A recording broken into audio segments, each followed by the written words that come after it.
It's been fantastic being back here. I've been so excited to come back, and I've noticed a few things. I've noticed okay. There's a few differences that are jarring to me, and I didn't notice them the first time, even the second time that I came here. Your taxi drivers are so good. I'm not sure what you're used to. Maybe I've only had the nice ones. I have no idea. But they're like knowledgeable. Maybe I'm not getting it across. They have to take like a test, like a hard test, and you know about it. I'm not saying that the taxi drivers in New York don't have to take a test. I'm sure there's some tests, but it feels like the test in New York is hitting your first person. Like, just the test that y'all have created for your taxi drivers, to me, is wild, because it's a lot of knowledge that you have to have in you. Like, you need to know. And I understand that's probably back from when there were no alternatives. Like, they made this test a long time ago when, you should know every inch, every corner, because you're gonna have to get people where they're going, and they may not know. But then GPS did come out. And so the fact that for the test, y'all make these taxi drivers sit there. They're not even taxi drivers yet. They want to be taxi drivers. And you make them sit there and tell them, hey, get me to this place. But they're not driving. They don't drive you there. They got to know how to get there in their head. That blows my mind. That they have to sit there and be like, all right, left on, right on, straight, 2 blocks. They have to do that like they're playing chess. Meanwhile, in the U.S., you hop in a cab. I've hopped in cabs that weren't that far from my apartment and told them my address, and they were like, where?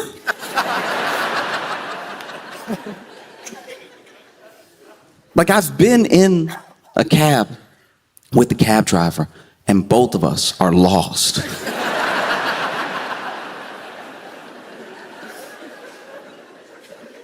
Like, I'm not saying people can't have a bad day or not know where something is. Maybe they've never been somewhere before. I understand that New York is a very big place and everything. But if I also have to pull out my Google Maps while you pull out your Google Maps, I don't know, maybe some sort of discount is in order. I've been in the taxis here, and they so chipper. Ask you about yourself, how long you're visiting. And this isn't just one, this is like several. This has been my general experience, that they're very, very nice. They're very, very professional, I understand everybody probably isn't that way, but wow, by and large, I've been amazed. There was one time I took a cab when I was in New York, and it was a similar situation where I looked up and I was like, okay, maybe he's going a different way than I'm used to, because I was going home. And finally, I just, to myself, quietly opened my phone, put my address in Google Maps, and I could see where we were and where home was. And then I knew where we had left, and it should have been a pretty straight shot. And we were going to the right. And in my head, I was like, is he taking me somewhere? This is terrifying. And so after like 2 blocks of us going in the wrong direction for what felt like no reason, I finally said, sir, and then he went, oh!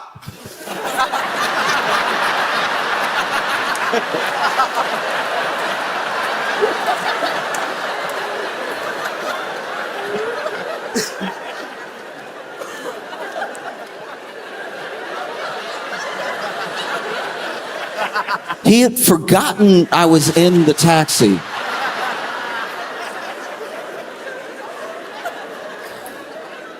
and I guess just started driving home. I don't know where he was going.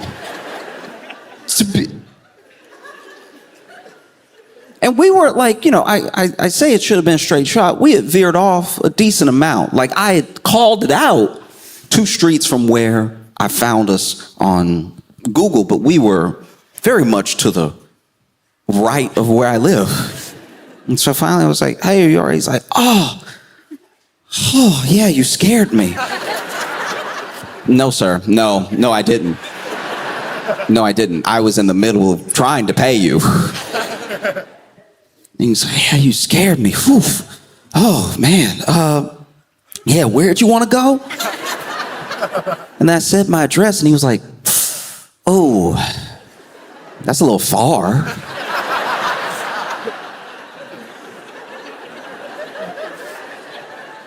Just saying, treasure what you have.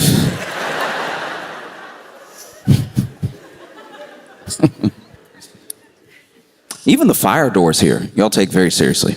The fire doors are big here. We have them in the U.S. too, except there's one big difference between our fire doors there and your fire doors here. Your fire doors open in, which shocked me. They open in. And I was talking to somebody about it, talked to several people about it, and they were like, oh yeah, they open in because you don't want the backdraft to like let the fire out and everything, which does make, that's science.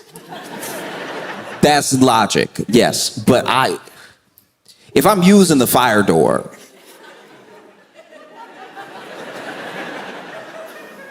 I would love to get out as fast as possible. That's just me. That's what we do over there, right?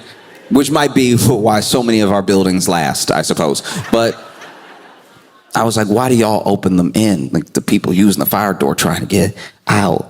And the guy that I was talking to was like, look, yeah, I understand that may seem odd to you, but we as a country have made an agreement that you're already on fire. Be a gentleman about it and don't catch everyone else on fire, all right? I've been walking around London, been enjoying being here and everything. You know, it's hard to not just notice all the differences. Like what things are like where you're from and what things are like in the place that you're visiting. And I gotta say, wow, y'all really just walk out in front of the car like that. That is just...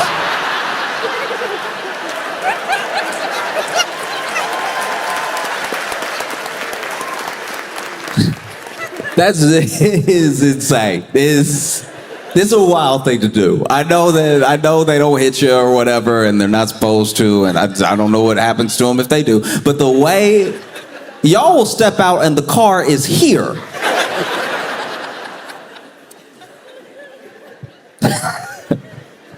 Wow. I'm not like a fighter. I don't know how. Jimmy, like I've tried before, but I fight the same way that I bake. After a while, I'm just doing stuff with my hands to do it, but I'm not sure if this is right and it's not getting us anywhere. You know? Like one time, I was at this pizza party, okay? It's a pizza party that our class got because we had been good, which will be ironic in a second. But the teacher, because we got this pizza party for being so good, the teacher had built trust in us, which was a huge mistake. And so the teacher ordered pizza for the class. We got all these pizzas and dished out like 2 slices for everybody. Pick any 2 slices of these 3 to 4 different kinds of pizza that you like. And then our teacher left the room. And I don't know where this teacher went. It wasn't until I got older that I could even read the signs and think back about it in a way that contextualize why this teacher may have left. I think the pizza party, I think the teacher leaving was because they were hungover. They clearly had to be hungover. This whole thing screams hungover because they left and they never came back. They never came back for the rest of the class. And so everybody's eating pizza. Some people are getting more full than others quicker and everything. And then finally, there was one slice left. And when I tell you that this classroom turned to Lord of the Flies so quickly, you would think we had never eaten. You would think this was a pizza party where almost all of us were full and everyone wanted the last slice just to have it. So much so that people even debated whether we should just rip it up and let everybody have a little bit. And then a couple people were like, no, that's crazy. What's wrong with you? There's a whole slice of pizza for one of us. And this is how I knew I didn't know how to fight, because I also wanted a piece of the pizza. Admittedly, I was also like, let me go ahead, throw my hat in there, right? And there was one kid, he was very big. And so some people didn't want the smoke immediately, because he was first to get tall. And tall in your mind when you're a kid means grown. So he's the adult in the room. But I was like, no, I want some of this pizza. There were some other kids, I want some of this pizza. And because he was bigger than everybody, he was like, all right, we'll decide this fair and square. Let's fight for it. And two other kids had backed up before he had finished the sentence, fight for it. I was the only one still sort of standing there waiting to hear the end of his sentence. And so once he said fight for it, I was like, ooh. So it's going to be a couple of us and you, or is it? But then I turned and everybody had backed up so many steps. I was like, uh-oh, I'm the only one. Man, y'all made a circle fast. Everybody came together to, wow, y'all moved the desks. This is, this is crazy. Why can't y'all be this organized when we play basketball? This is, And so then it was me and him.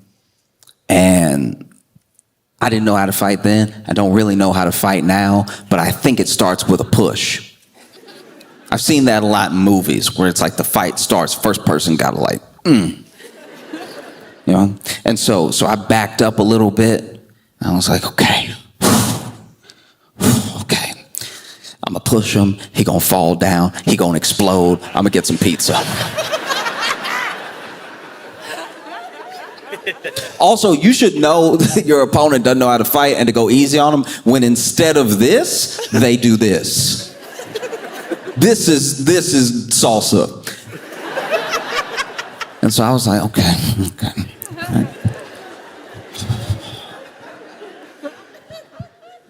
Huh. And I went to push him, and I fell back. Because he wasn't built like a child, to be fair. And then I spring up real quick. I was like, okay, that didn't work. Looks like we're gonna have to go to slaps. Slaps are next. And so I tried to fake him out. I reared back like I was gonna punch him, and then I used my other hand. I was like, because I had seen that in the cartoons. I was like, that's how you gather the power. And then I tried to fake him out, other hand. And also, like in the cartoons, his head turned and then he just stared at me.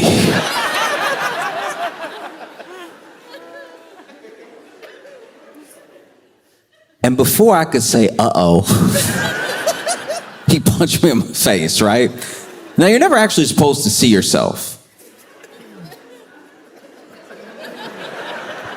No, that's like a fact. You never see yourself. Like when you even look in a mirror, you're looking at your reflection. You're looking at yourself reversed. Like you're never supposed to see yourself, really. Like not in the natural world. People can take pictures and stuff, but you're not supposed to see yourself the way other people see you.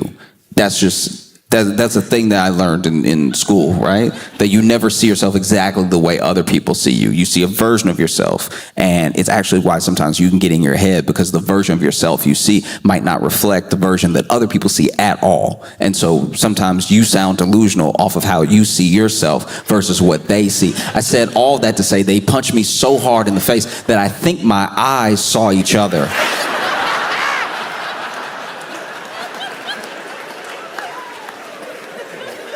I don't know. So the punch looked like an optical illusion where, you know how you forget your nose? Like your nose is actually in your field of vision all the time, but your brain forgets it, or else a nose would be blocking everything that you see all the time. So then you don't see your nose, but it's right there. It's right in your face. And the punch worked the same way. I didn't really see it coming, and then I saw it for a second, and then it was gone, which is how I thought, oh, maybe my head is caved around his fist. Now I know that this didn't happen, because if it happened, I wouldn't be here right now. But this is what it felt like, because I was like, oh wow, it's coming fast. I saw it, and now I don't see it, but I feel it. That's crazy. Does he have superpowers? And then he reared back, right? And so I was like, all right, I think the best defense for whatever that was is to just start swinging. And so then I swung again, and you ever play Grand Theft Auto and fly out the car?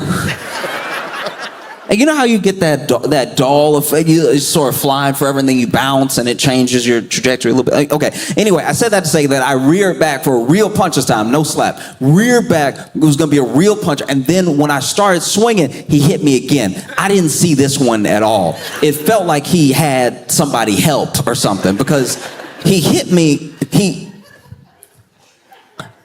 I know he came around like this, but it stayed hidden forever. This kid hit me, and I turned my head from the punch and licked my elbow. Which you're not supposed to be able to do. You're actually not supposed, it's like a party trick if you can lick your elbow. You're not supposed to touch your elbow, but I think I twisted so hard with my mouth open saying no that I caught a taste of my elbow.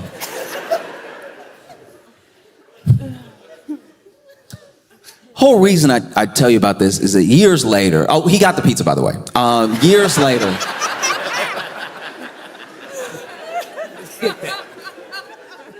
Years later, I found out that our teacher, who gave us the pizza party and then left us, who I'm sure now, through hindsight, was hungover, was seen later by one of our classmates who went to the bathroom, and on the way to the bathroom, they passed the teacher's lounge, and in the teacher's lounge, they saw our teacher just sitting, eating a whole pizza by themselves. Head hanging over the pizza, but whole pizza nonetheless. We were fighting for the last slice. You had like 11 more. It was crazy.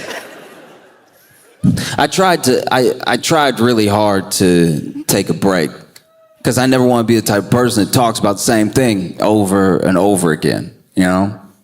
I thought, okay, maybe it's not even worth talking about, you know? Like Trump went to Davos.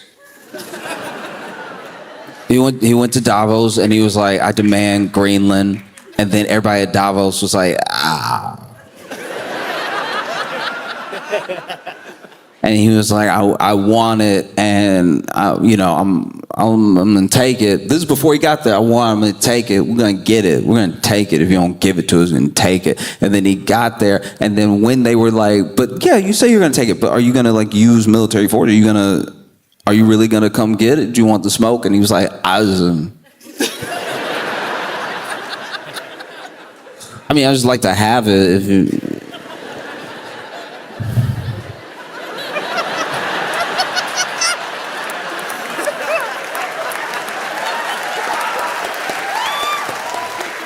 No, it's just if you want it.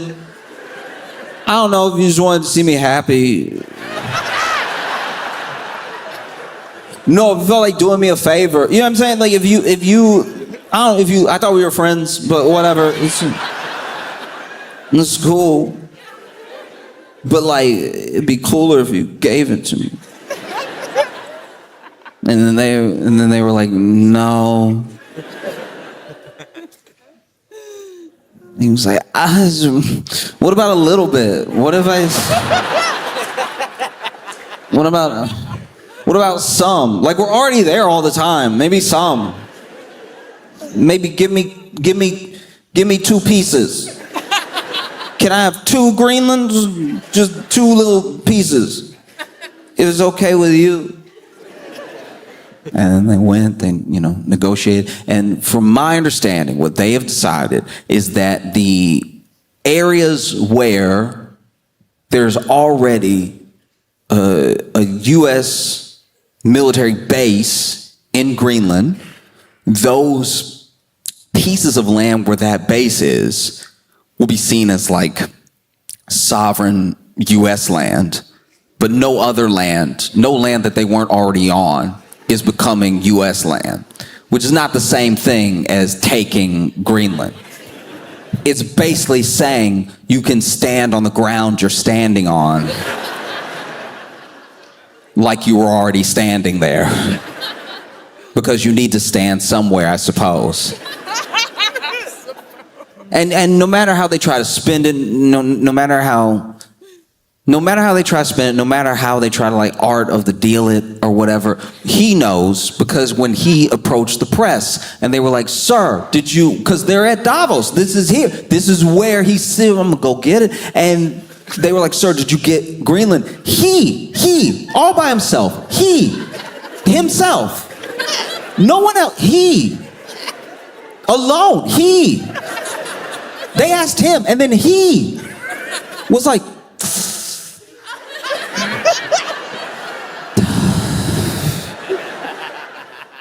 so you should have played it off. I thought you were gonna come out there and be like, we got some Greenland. Because technically you did get a little bit of Greenland, the Greenland you were already standing on. That's something, kind of. It's nothing like what you said, but it's something. It's like, stuff happens. All you can do is try. Because you do the best you can to not have to think about things. Sometimes to not think about news and what's going on. It's like, it's a constant thing. It's like beating you down all the time. Every notification, every scroll on any platform. Whole algorithms dedicated to reminding you everything that's going on, And when you see what's happening in Minnesota, when you see this latest murder, because that's what it is. There's no way around it. There's no justification. There's no both sides in it. By any manner of how you look at things, ethically, morally, legally, this thing was murder. And so you see Alex Preddy in Minneapolis, Minnesota, trying to take up for someone else, trying to defend someone else, right? ICE pushed this woman to the ground, and he stepped in the way, had his hands up. And they didn't just knock him to the ground. They pistol whipped him, they beat him, and they shot him. All of it on camera, all of it with people watching. And I think it's very easy to see something like that happen somewhere else, and while being shocked, while being disgusted and horrified, while understanding every transgression, every moral failing about it, it's very easy to say, this thing is horrible. Thank God it can't happen here. And the problem with thinking that way is that that's exactly how things happen here. You think it can't come, and you think it can't come by virtue of who you are or how things operate. And then when it's at your doorstep, you almost don't know what to do. Because I'm telling you, as someone who has lived in the U.S. my entire life and grew up around people who watched the rest of the world, watched coups, watched civil wars, watched all manner of horrific things, and watch people say, thank God that can never happen here. And then it starts to. And these people don't know what to do with themselves, because the whole reason it wasn't happening here was because we just told ourselves that it couldn't. We told ourselves a lie to make ourselves feel better. The only way it can't happen here is if it actually can't happen here. The only way it can't happen here is through the action it takes to hold people accountable nonstop to where it can never happen here. The only way that it cannot happen here is if there's an understanding that it could happen here. You know? I don't want to see what happened in Minneapolis happen anywhere else. Anywhere else in the world, anywhere else in the U.S. But there needs to be an understanding of what is happening. We're all the way to science fiction now. We're all the way to the classics. We're living in some sort of like George Orwell excerpt. It's happening because you see the video. You can see the video from so many angles. And then you see the statements by the Department of Homeland Security. You see the statements by potentially the president. You see the statements by people, political pundits on Twitter. And they are telling you not to believe your eyes. They're lying in your face. That's not what you heard. The way these systems work is that you would think, at least, the way it's propped up is a three-tiered system, right? There's the person on the ground. There's the person you might actually come in contact with, and maybe they believe certain things, maybe y'all butt heads, right? Then above that tier is the actual politician, the politician that stokes them up. They blow the dog whistles that get this person to say the thing out loud. But then above that, even above the politician, is the person that pays the politician. The person that, if we're talking about a world of puppets and puppet masters, is actually pulling the strings. A person that you will never come in contact with, even though you will feel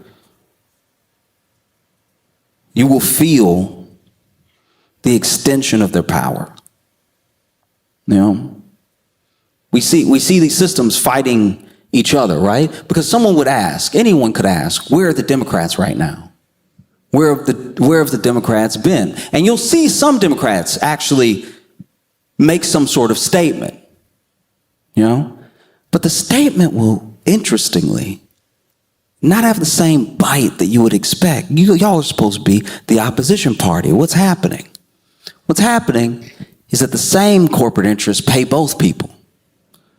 You know, there's one party that is a bit better at being an extension of those interests outwardly, openly, but the other party is paid to do nothing in the meantime. But make no mistake, both parties can be owned. It's why you should never, ever, you never put your faith in a party. You put your faith in people all the time. You never stop believing in people. People move those parties. Those parties don't mean anything. Parties don't believe in anything. It's the people in those parties that actually make action happen. There's no one party that has handled everything right throughout human history or any government, but there are people that use the momentum that they create through a party to affect change. You know, they'll have you fighting over scraps, over whose scraps these should be. Meanwhile, they've broken off a whole piece for themselves. And the politician is perfectly happy to let them because they've already been paid off. You have to trust in the people that you meet. You have to build community anywhere that you can. And when you build a community large enough, you have an entire network of people that you can trust. Because trust, when you see something like what's happening right now in the U.S., where ICE attacked that man. ICE attacked that woman that the man was defending. ICE took away his weapon, a weapon he wasn't using. It's on camera. You can watch the whole thing. ICE beat that man. They shot him several times.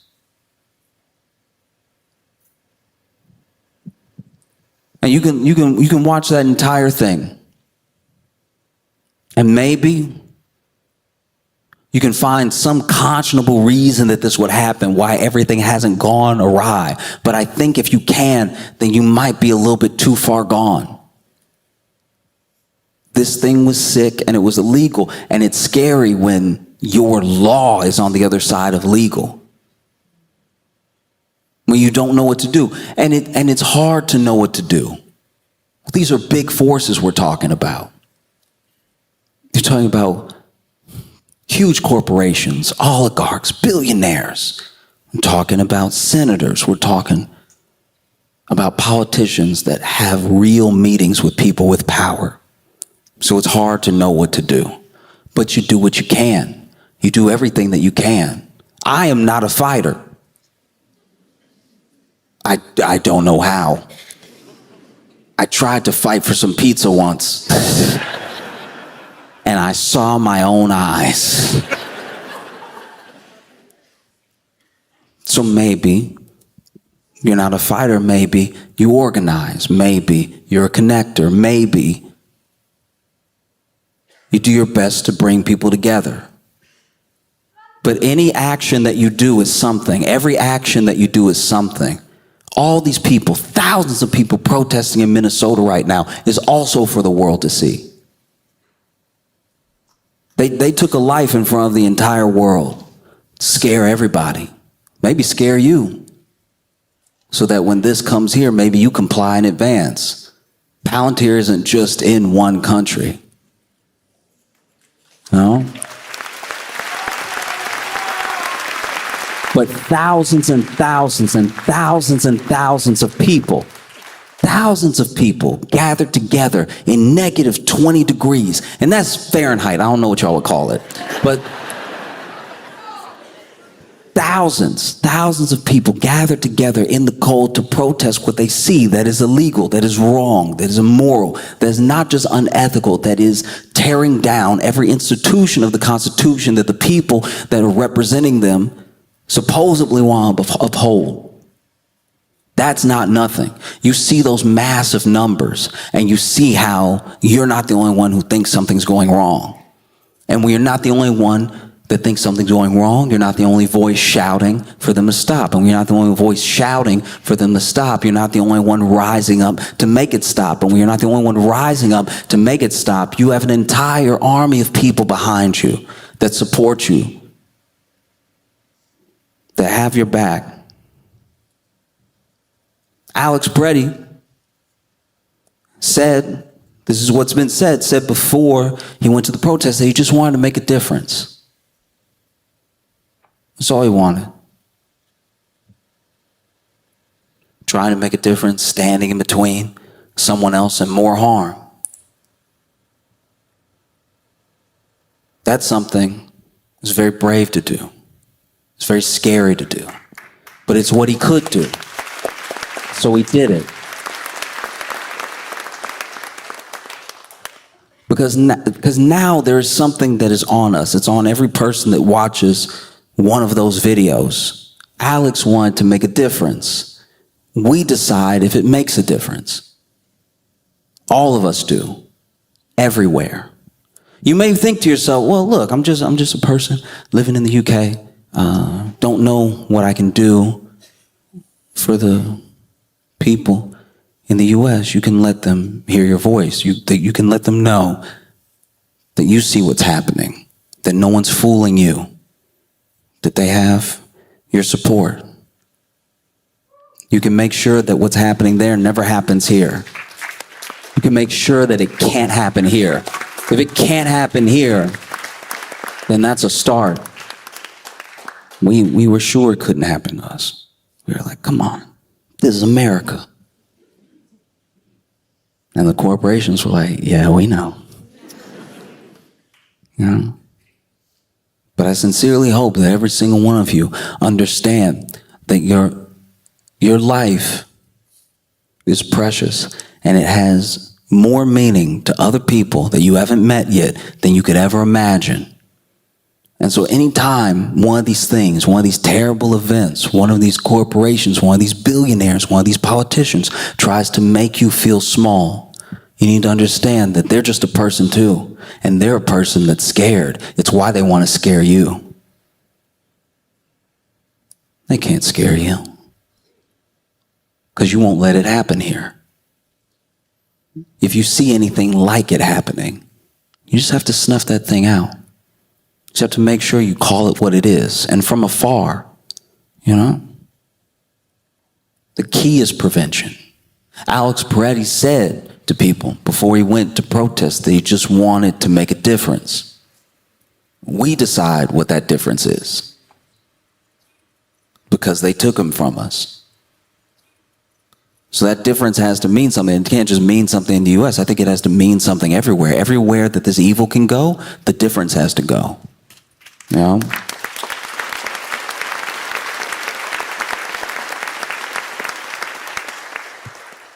I'll tell you this thing before I go so that you heard something funny.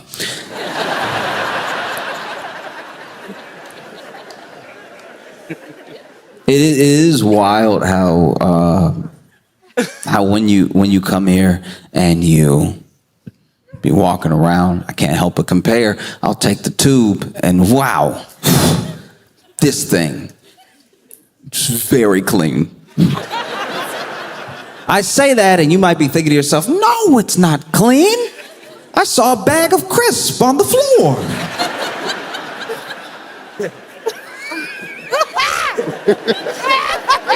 When I tell you it's incredibly sweet that you think that that is dirty, I come from New York, where the subway, it's a way to travel. The subway has caked up. I don't think I'm touching the floor when I walk on the subway. It's not just dirty, it's dirty with history. Like I don't even know if this is the initial color they intended for the subway to be.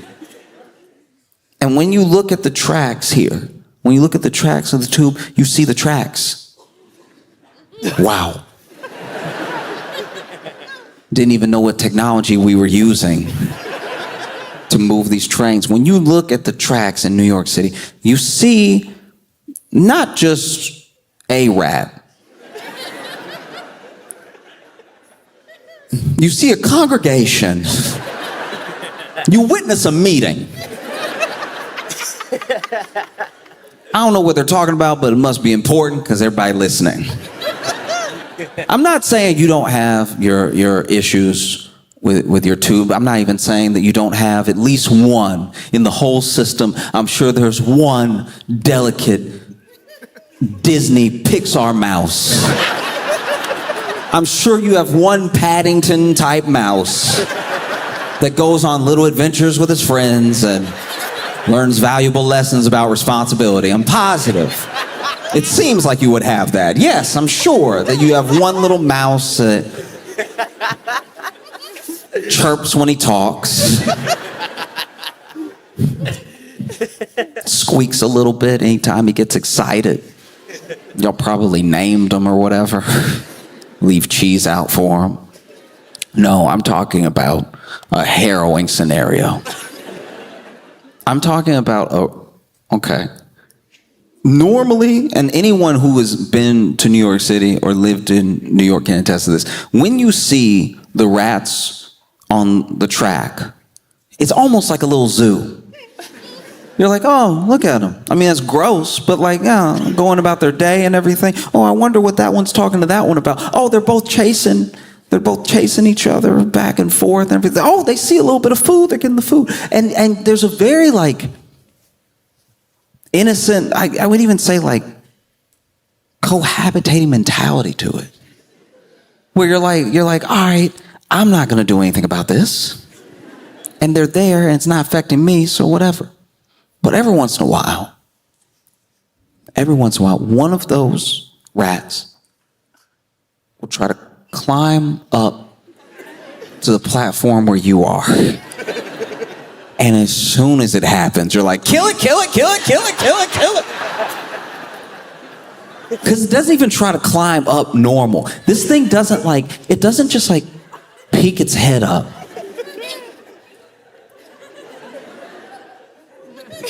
This thing...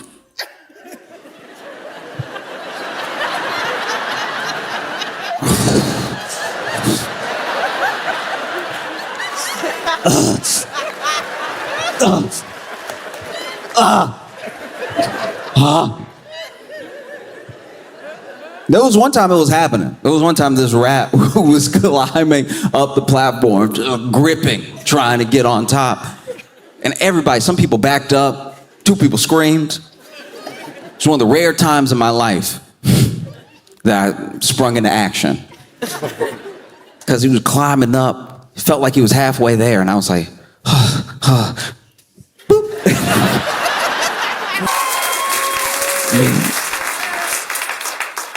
My friends had a baby, right? And a lot of my friends are having babies either this year or some of them already had them last year. Basically, since the pandemic, I guess my friends have had a lot of time together.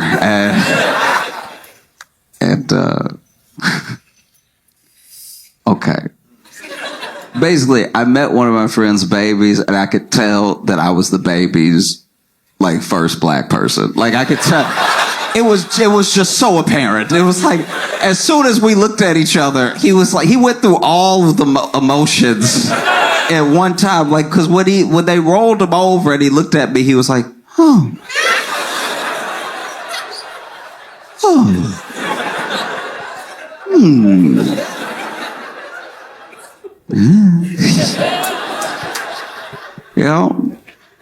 And it was an odd feeling. I didn't even bring it up. I could just tell. You know what I mean? I could feel it. And look, I'm not even saying it's the baby's fault. The baby got a white family.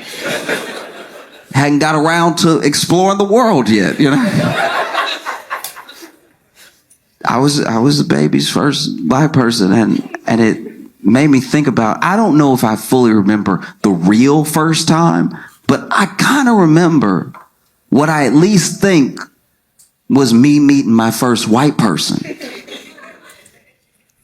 It's very important that the day before this happened, I was at a family picnic, right? I was at this family picnic, and extended family had come. So I'm seeing cousins I don't normally see, and all of the older people are there and everything. And so some of the kids are playing, some of them running around, right? There was one kid that was running around, knocking a bunch of stuff over, one of my older cousins, right? And he had to be maybe 8 or 9 or something, but he's running around, and his parents were telling him, hey, slow down or stop or be still real quick. We're about to eat, all that stuff. And then he's still running around, knocking drinks over every once in a while. And finally, my great aunt, his grandma, as he was passing, she did that grandma move where she just snatched him real quick, right? Even his parents couldn't catch up. His parents were running come on now. She was pow, it was incredible. She snatched the little arm and stopped him right there. And then she looked at him and he looked at her. And then she said through her teeth, so she meant it, right? She was like, if you don't be still, I'm going to slap the black off you.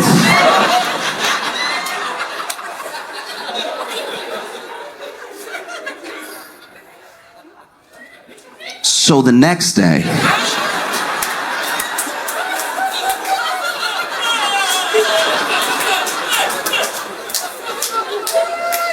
when I met this kid,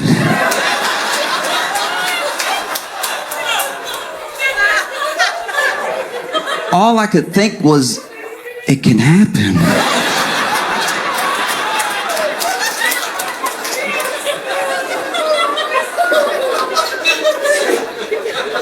Ooh, I gotta be extra nice to him. Something clearly going on at home. I was watching documentary about serial killers and sociopaths and stuff, and how basically they do these profiles where they try to identify whatever these specific things are with their personality that make them the way they are, right? A lot of the traits and a lot of the signs. And one of the things they were saying in the documentary is that one of the best things you can do for anyone that's suffering from these sort of things is to find it as early as possible. That way you can help them before they do harm, you know? But then they also said that it's difficult to identify some of these traits when people are kids, because a lot of the list of what like psychopaths and sociopaths do as kids is a list of things that kids already do. Not the full list, but like a considerable amount of it, you know? And one of the things in the list is long-term bedwetting, right? Like bedwetting at like 13, 14, whatever, right? And it triggered a memory for me. Because when I was little, I had to be like 12 or something. I got invited to a sleepover, which was a big deal for me. I'm an only child, you know. Getting invited to a sleepover as a kid is like going out to the club as an adult. You know what I mean? It's the same energy. It's like me and my boys ride tonight. And so we got over there and we're having a great time. We're watching movies, we're playing games, we're like in the yard playing football and stuff. But it wasn't until it was time to go to bed that I realized that there was a hierarchy here. Because the kid who invited us, that was hosting us, only had so much room in his room. So his closest friends stayed in his room with him. And the rest of us stayed in the living room, right? And his parents made these little bulgy, like blankets and stacks of quilts and stuff for us to sleep on and everything. And I know it shouldn't have been a big deal to me because we had been playing all day. But if you've ever been to a sleepover, you know that when you're supposed to be asleep is when the good stuff happens. That's when the real conversation is had. And that's when all the memories get made. And I'm out here in the living room with the losers. So I get ready to go to bed, right? And I was laying with this other kid because it was 2 to each for everything. And it's not really important to the story, but the kid's name was DeMarvin, right? And so we fall asleep and I wake up middle of the night. Don't even know why I woke up, you know? And I notice when I wake up that just like the side of my leg and the side of my elbow are wet. And so I look over and DeMarvin not there, but his whole spot is wet. And I sat up, and as I sat up, I looked up and DeMarvin was sitting across from me watching me sleep. That's strike one, all right? Any child who watches you sleep, that should be on the list right there. And not only is he watching me sleep, he got his legs crossed. That's strike two. How you gonna sit there and cross your legs and watch somebody sleep like a villain? He's watching me sleep, has his legs crossed, and when I sit up, you ever so scared you assume you're not awake? It was so freaky to just see him there already staring at me. I was like, I'm tripping. I need to go back to bed. This kid looks at me, legs crossed, and goes, Joshua. That's strike three. Full name. Full name. We're both kids. Full name. You're the devil.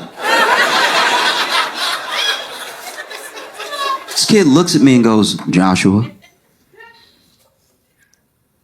I've wet the bed.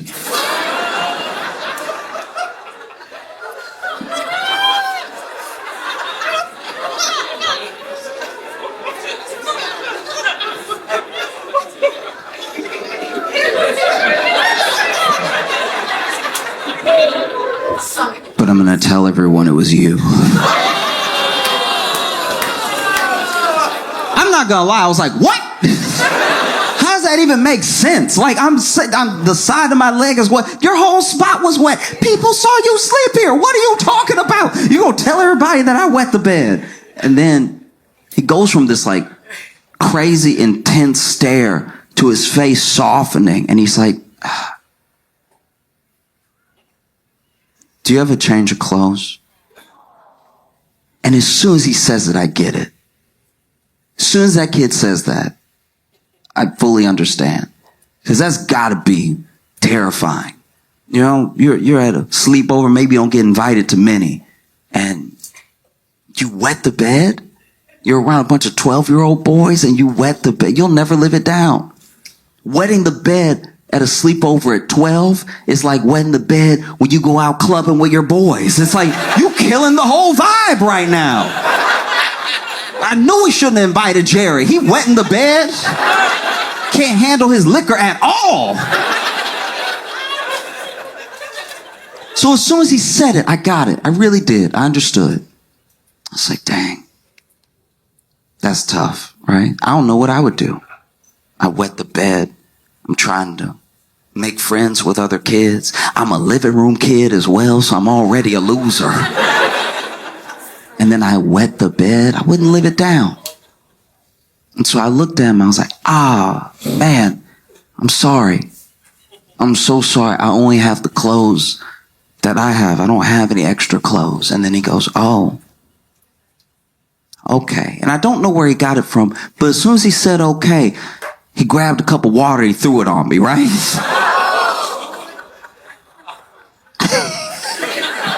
And as soon as he threw the water on my crotch, I was like, oh, what's wrong with you? And the first kid woke up and DeMarvin was like, Josh wet the bed. And this is my thing. It would have been so much simpler to wake up in the middle of the night, realize that you wet the bed, go to the kitchen, which I'm assuming he went to, grab a mug, which I'm assuming he did, fill it with water, which he must have had, and then just poured it on me while I was sleeping. That would have been so much easier. I wouldn't have known. I would have woken up and been like, damn, y'all, I'm sorry. I thought I was done with this. I'm killing the vibe right now. It's so much more insane to wake up, realize you wet the bed, sit across from me, wait for me to wake up, staring at me the whole time, crossing your legs, saying my full name, telling me your plan, and then throwing water on me. I don't know where DeMarvin is now. I'm assuming that he's alive and well. But I do know for a fact that someone, somewhere, is dead.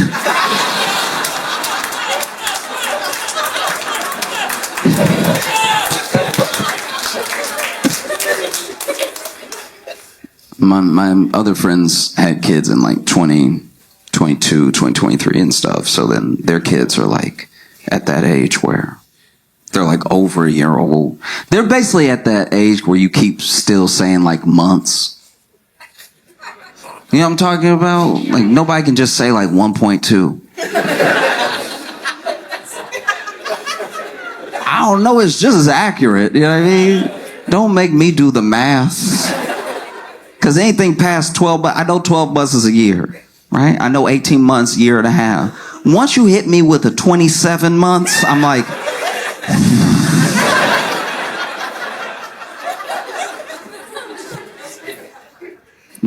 And so their baby is 16 months. 1.6. And they have a beautiful little boy, right? But it's funny, I didn't even think about this until I was hanging out at their house, you know. When it comes to our nature as people, right? We have the id, we have the ego, we have the superego, right? The id is like your lowest form. It's the impulsive part of your brain that is repulsed by pain. It's excited by pleasure, seeks it at all costs, right? The superego is your judgment. It's sort of your higher self in a way. It's how you weigh and balance some of your actions. A lot of religions attribute it to like the God in us trying to tell us what's right and wrong morally. And the ego is what mediates between the id and the superego. So then you'll have an id moment. Superego will judge it. Ego will process it, right? Id is like, I would very much like to sleep with this person. Superego is like, don't do that.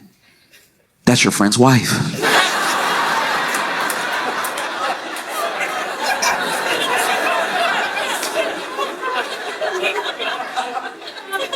And then ego is like, but she's so hot. Didn't say this was all going to be a good person, right? But it's interesting being around babies, because babies are all like cave person. They're all it. They're not weighing anything yet. It's just, I would like to do that. I'd like to not do that. They're not thinking about the bigger picture, right? There was one point where my friend sat her baby down in his little seat, right? And she laid her coffee on the counter, right? And then she had to go grab something else. And as soon as she laid the coffee down on the counter, the baby looked at the coffee. And you could tell, and I don't know why I do this, but I always give babies in my head, I always give them deep voices when they're thinking, right? Because I saw the baby look at the cup and was like, the coffee is in the cup. But what if it wasn't?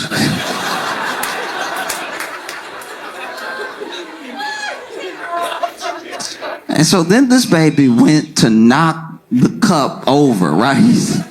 Knock the cup over and just go ahead and watch the whole spill. And I don't know how, but babies are fast and slow at the same time, right?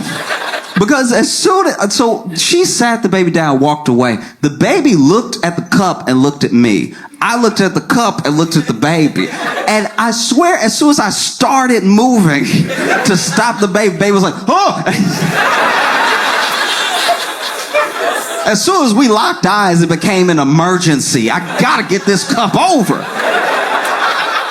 I have full legs. I was running at this baby. I was running at the baby to stop him from knocking off the coffee so hard that I was scared I wouldn't stop. I was scared I was gonna take out the coffee and the baby, right?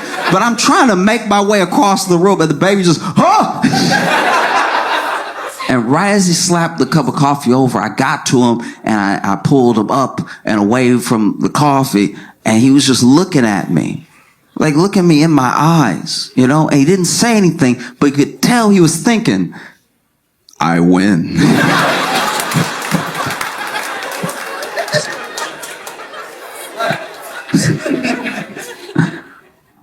I don't know if y'all saw what's happening in LA.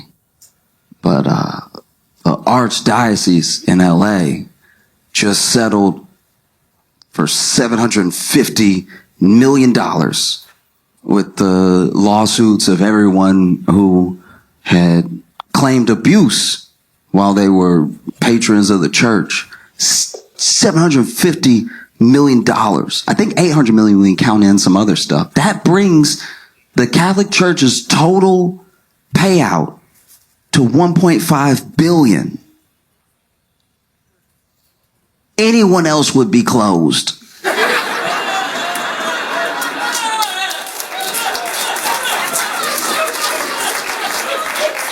That's so much money. $1.5 billion that you had. You had $1 billion to pay out with. That's crazy, you know?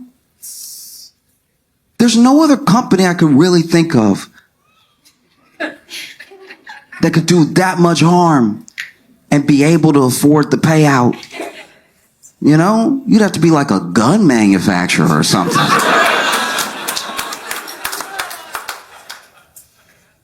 It's so jarring, you know? I think that's what really bothers me about it. It's like there's the payout. And anytime someone has to pay, even if it hurts a little to pay, if they had the money, it feels like less justice because they had it. You know, you gotta make them pay a number that they genuinely don't know. I don't know if we can do. Good, that's exactly how much I want. You know, $1.5 billion worth of damage that you also admit you did. You know, this isn't like hush money. This is a settlement where everybody knows what happened and everybody knows how you handled it. You know, that's so jarring. And it makes you, how can that not affect your faith? You know what I mean? You went to this place. This is supposed to be the safest place in the world. This is supposed to be the place where you like lay down every burden, not pick up extra. Do you know what I mean? I don't even know where you go from here. It's beyond PR. You can't be like, but we also donate a lot to... I don't know if I want you around anybody right now. That's my thing. I don't even just care about the money. I'm glad that they had to pay, and I'm glad that, survivors are getting something for all those years of trauma, all those years of therapy, all those years of like trying to navigate the world, and people looking at you like it must be you. If you're dealing with something all day, it does not escape your mind, and you can't even hold down a job because the way that people are around you affects everything that you do. I'm glad that they have something in return from that, because you can't undo what's been done, right? But like who's in jail? Is anybody in jail? We always forget that jail would be better. Do you know what I mean? I'm sure that that's what they want, but it takes so long to get justice. Half of the monsters are like dead. And then the other half are like still alive, but then there's like statute of limitations, which I don't know. I don't fully understand statute of limitations, because I understand that it's constitutional to have a fair and speedy trial, right? But we don't seem to do that either. You know what I mean? Like if Young Thug's trial can last 75 years, why can't you be like, you too? Get over here. I know it was a long time ago. Doesn't change the fact that you did it. That's what's so painful about it too, because then it affects you whether you know it or not, whether you're like Christian, Catholic, whatever. You try to tell somebody about Jesus and they're like, oh, I've heard. Do you know what I mean?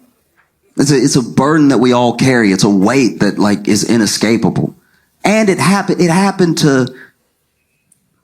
In a way, it happened to all of us. Obviously not in direct enough of a way that I'm like claiming some victimhood or anything, but it also, you yourself might trust this person that you find out is a monster, which then makes you question everything this person said to you. Maybe they didn't do anything to you, but they did something so horrific to someone else that you're like, how can that person that did those things be right about what happens when you die?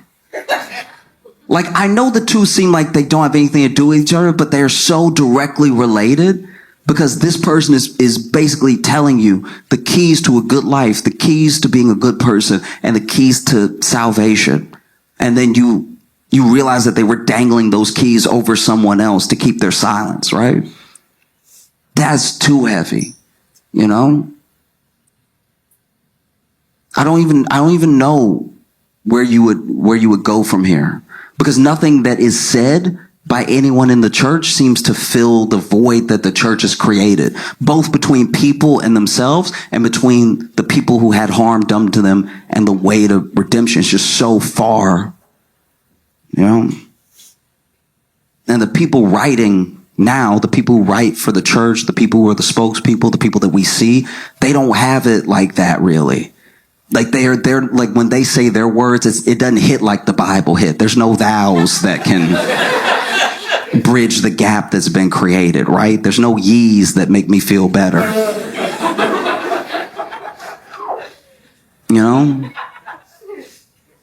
Because I don't know. What is the truth taught by a liar?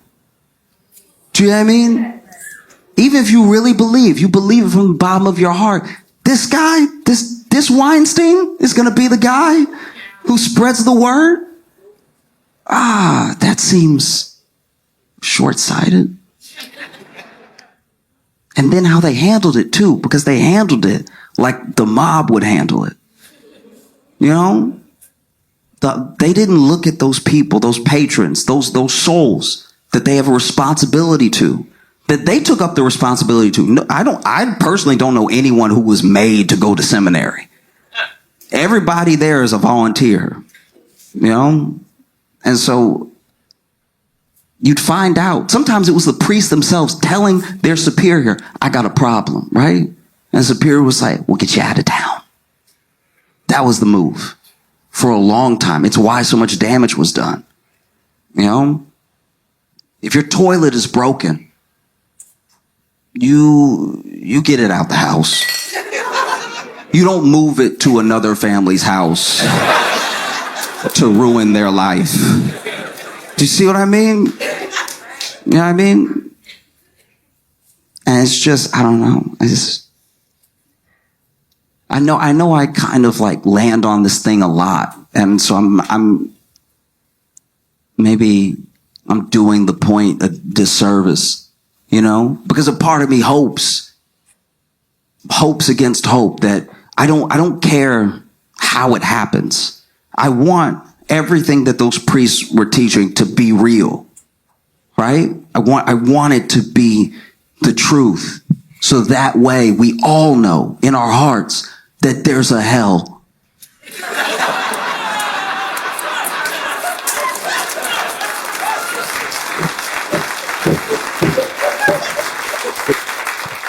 And I know that's like way more fire and brimstone. That's not like the uplifting message or anything, but I don't know. I just feel like it would be nice. It'd be nice to, you know, finally get justice. 20 years too late, the person's passed away, and then you're like, nah, God got him. I get hyped for the 4th of July ahead of time, really far out, you know? Get great barbecue, you know? It's the country's birthday and everything, you know? It's the only time as a guy you can look up at the sky and be like, ooh, sparkly, yes. You still have to hide it behind machismo, like, yeah, it's sparkly, but it's blowing up, all right? Anybody can get it. Shots fired, okay? You know, 4th of July is just a straight pride parade.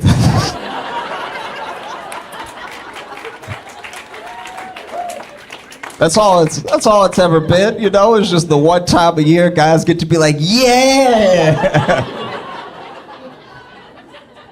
It's basically, don't act like it's not drag just because you put on a longer beard. Like, you dancing in the street too, you know? That's why I'm always blown away by people who complain about pride and they're like, there's no straight pride parade. I'm like, yours is coming up in a month. Like, you can't give it 30 days.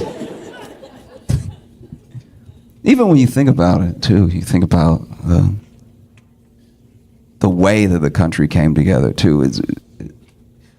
We think of the founding fathers as all these old wise men and everything, because that's when they got painted. You know, they got painted late. They had already survived the war by the time we painted them. When they were in the war, they were much younger. We got the pains when they were like 40. But they fought in the war. You think they were fighting in the war old? You know what I mean? Like, yo, you think Washington was in the war like, get them, boys?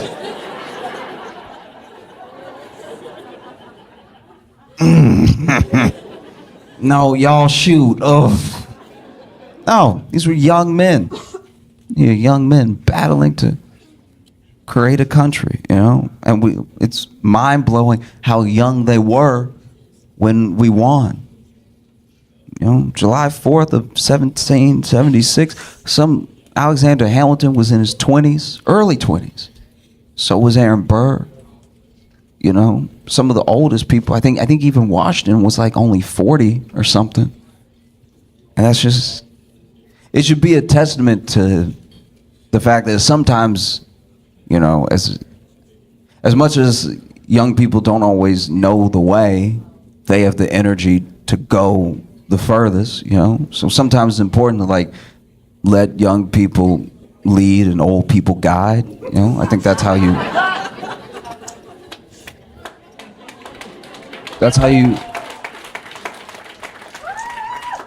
You know, because there's someone that has all the passion, all the fire in their heart to do something, to like try to build a better world. And then there's someone behind them that doesn't have as much of the fire anymore, but is like, don't trip over that rock.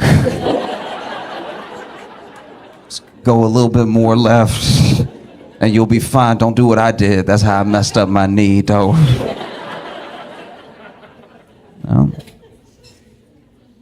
Oh. Founding fathers they're fascinating to me because, you know, they're trying to carve out an ideal into making it, you know, making it substantial, making it real, making it a country and everything. But there were still some pretty deep, I don't know, it's a hard thing to write down, you know, all men are created equal, and then look over and be like, yeah, except. Yeah, I mean, so it's a dream that took time, still takes time, still hasn't been fully realized in the way that it's at least on the paper. You know, like sometimes people have this revisionist history about the founding fathers, like they would have wanted the best for everyone and for all of us to get along. And I'm like, no, they said what they meant. Do you know what I mean? Like, the founding fathers didn't have slaves, but also be like, one day someone will right this wrong. You know? But I think about how even, you know, people know more about Alexander Hamilton now because of the musical and stuff. But Hamilton, you know, staunchly against slavery and everything, and he was young, so I'm sure he was like this young kid that people looked at like, this dude doesn't know what he's talking about. He just talks a lot, you know? And it's funny how we know about Alexander Hamilton and Aaron Burr's feud mostly because of the musical, but we don't know how petty it got. Alexander Hamilton built a home in New York City, right? And Aaron Burr used his money to build a home down the street because he was jealous of where Alexander's home was. So he built the house pretty close by so that I guess Hamilton could see him hating from down the street. Alexander Hamilton and Aaron Burr were the original Kendrick and Drake.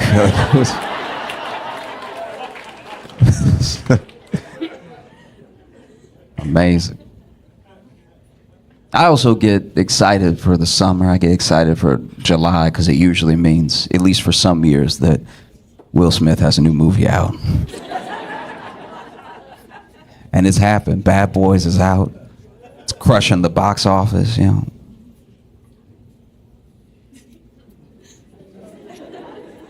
Just Will Smith slap all the money out of Hollywood.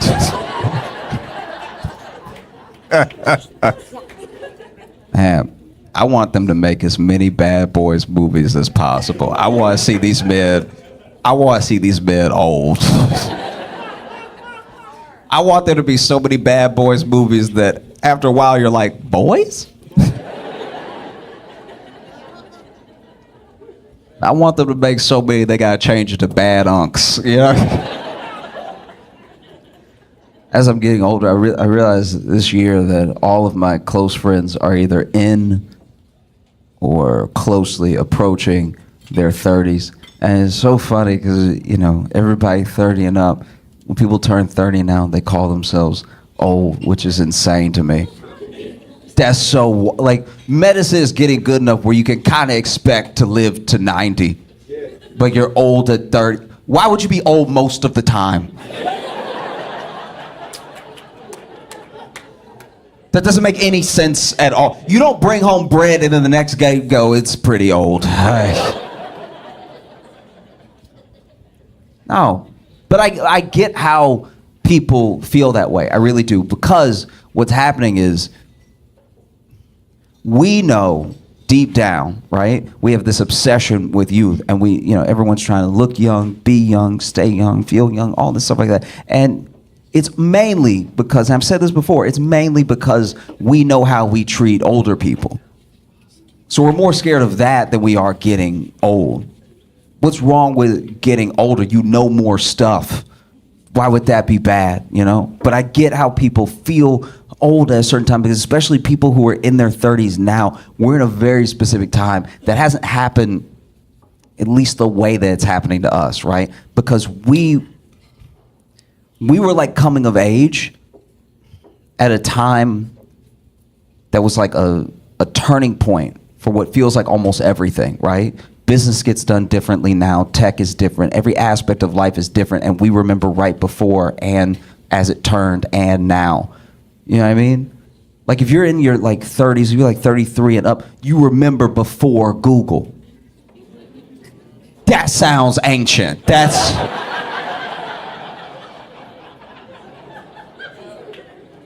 Just to say before Google sounds like another century, because it was.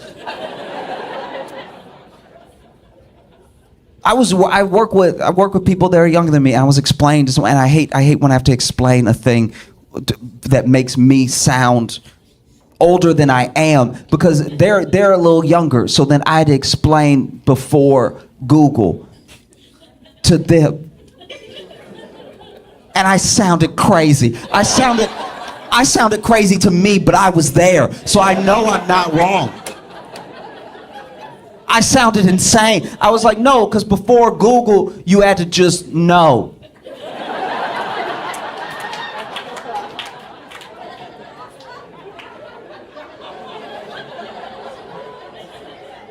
And if you didn't know, you had to ask somebody who you hope knew and was friendly. And if they didn't know, you had to go online. We still had online. Don't do that. We still had online. So then you had to go online and you had to ask Jeeves. And then they were like, "What is Ask Jeeves? Like, what is?" And I was like, "Ask Jeeves is. It's like if Google was white. Like it's."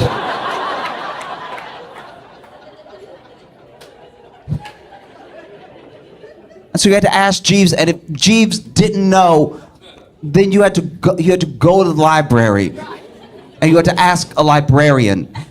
And if the librarian didn't know, they would give you a number with dots.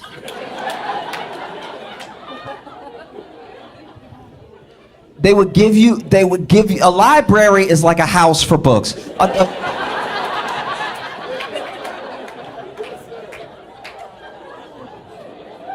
They would give you a number with dots, and then you would go trace the dots and the number to a book, and then you would read the book to see if the answer to your question was in there. And if it wasn't, you would just know a bunch of different stuff.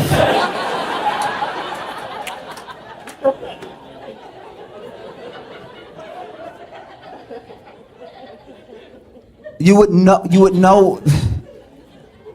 A book is like a slow Kindle. It's like...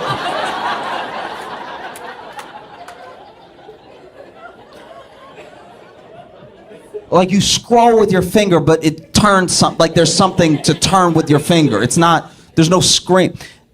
And then, if your question, what you've been looking for 6 months, yes, it takes a long time. So maybe cut your dad some slack, all right? It used to be harder to know. Do you know how crazy you sound saying it used to be harder to know? That's not how I wanted to end it. I know I'm getting older because I'm getting genuinely more and more nostalgic for small things. Like not movies, not like like really small things about life. Like I miss growing up in the 90s. I think all of our appliances in the 90s were just better. They were just like top notch, because not only did they last longer and they worked, but you could fix anything in your house by hitting it.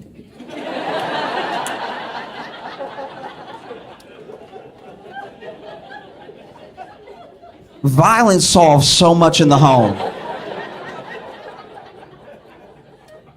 growing up, all you need was some fists and some belief. And you could fix a whole house. Don't need to call a contractor or anything. Like if you had just any appliance, you know? And what was special about it was that you knew how to hit it. You knew how to hit yours. That's very important. It wasn't just you could go hitting something. Well, you got to know your machine and you knew how to hit it specifically to get it to work. And it wouldn't work when you went over to your friend's house. You go over to your friend's house and their thing wouldn't be working and you'd be like, and they'd be like, no, you gotta go.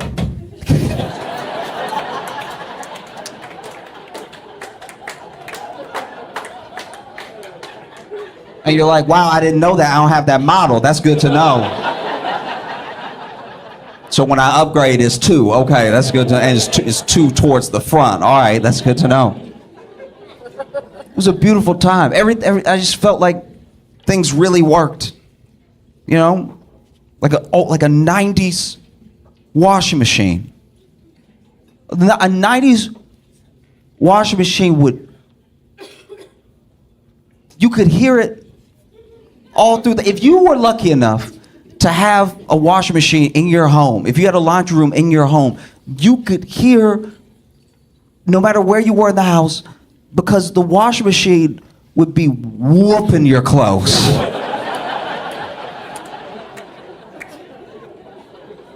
No matter where you were in the house, as soon as you started you would hold off watching a movie. Because you're like, we can't watch a movie and do the laundry. That's not... It's gonna mess up the experience, all right? It would be whooping the state. You could hear your clothes getting beat. And they were all loud and they all just, like the washing machine moved like it had legs. No matter where you were in the house, you could hear your clothes screaming in the machine. Just, oh!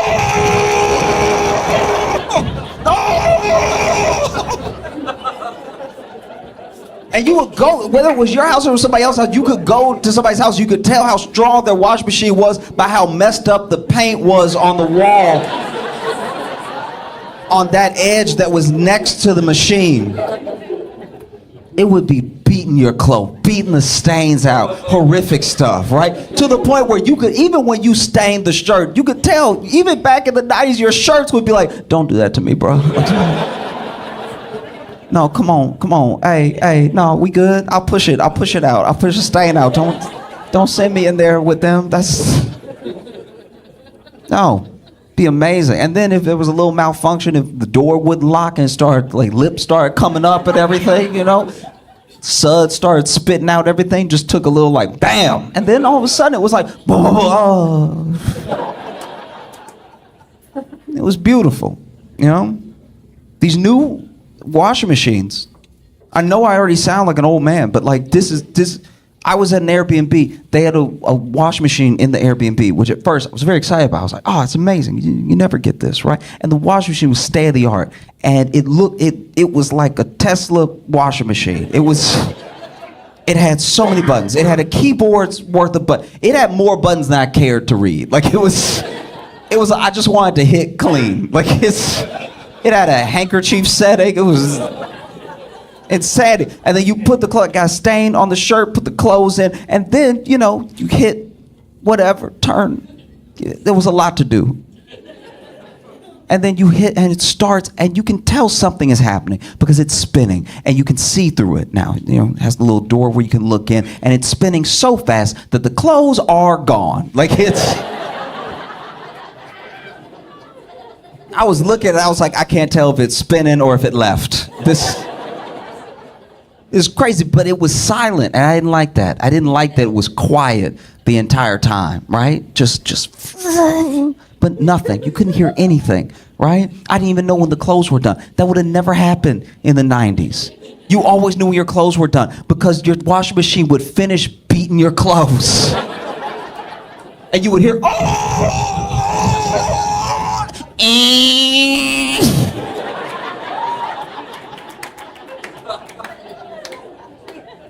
Because they used to put alarm clock stuff in the washing machine to make sure they made the same noise.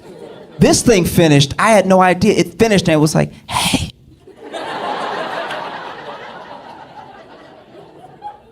I don't want to disturb you, but I think I did it.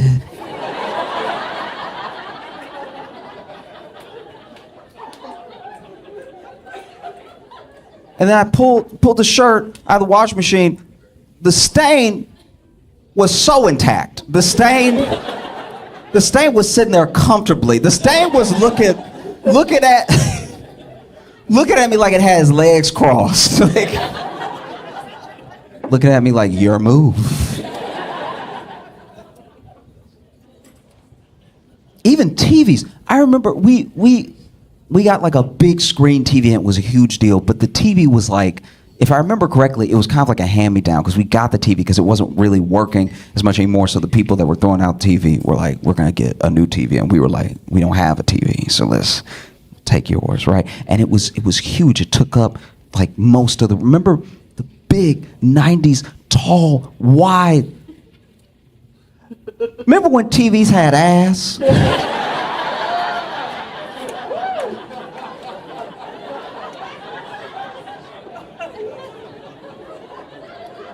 Do you know what I mean? Like really had it, like some true thickums. You know what I mean? Like, you would go over to your friend's house, they'd be like, I got a new TV. You'd be like, oh, she packing. Oh, wow. I don't even understand. I don't even know why they made them like that. But it had like, it would be the screen here, but then just boom, boom.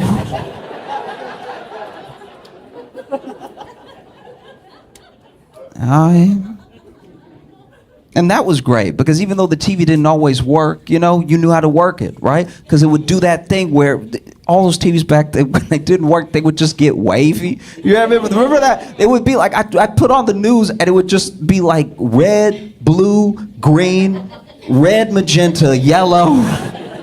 And you turn on the news and be like, at 8 o'clock.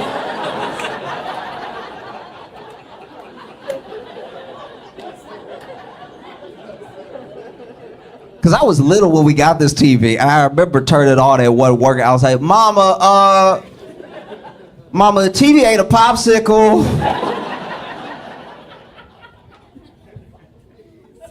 And my dad would usually be the one to hit the TV because he knew how to do it, right? But my dad hit the TV a lot.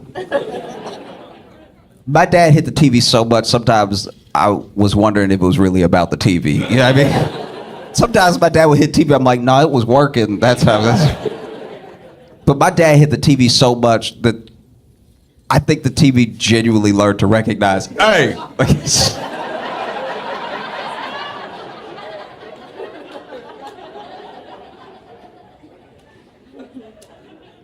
One time I was trying to watch the news and my dad came home. That's all he did. He just came into the house and the TV was like, 8 o'clock. As soon as he closed the door, it was like 2 people were murdered.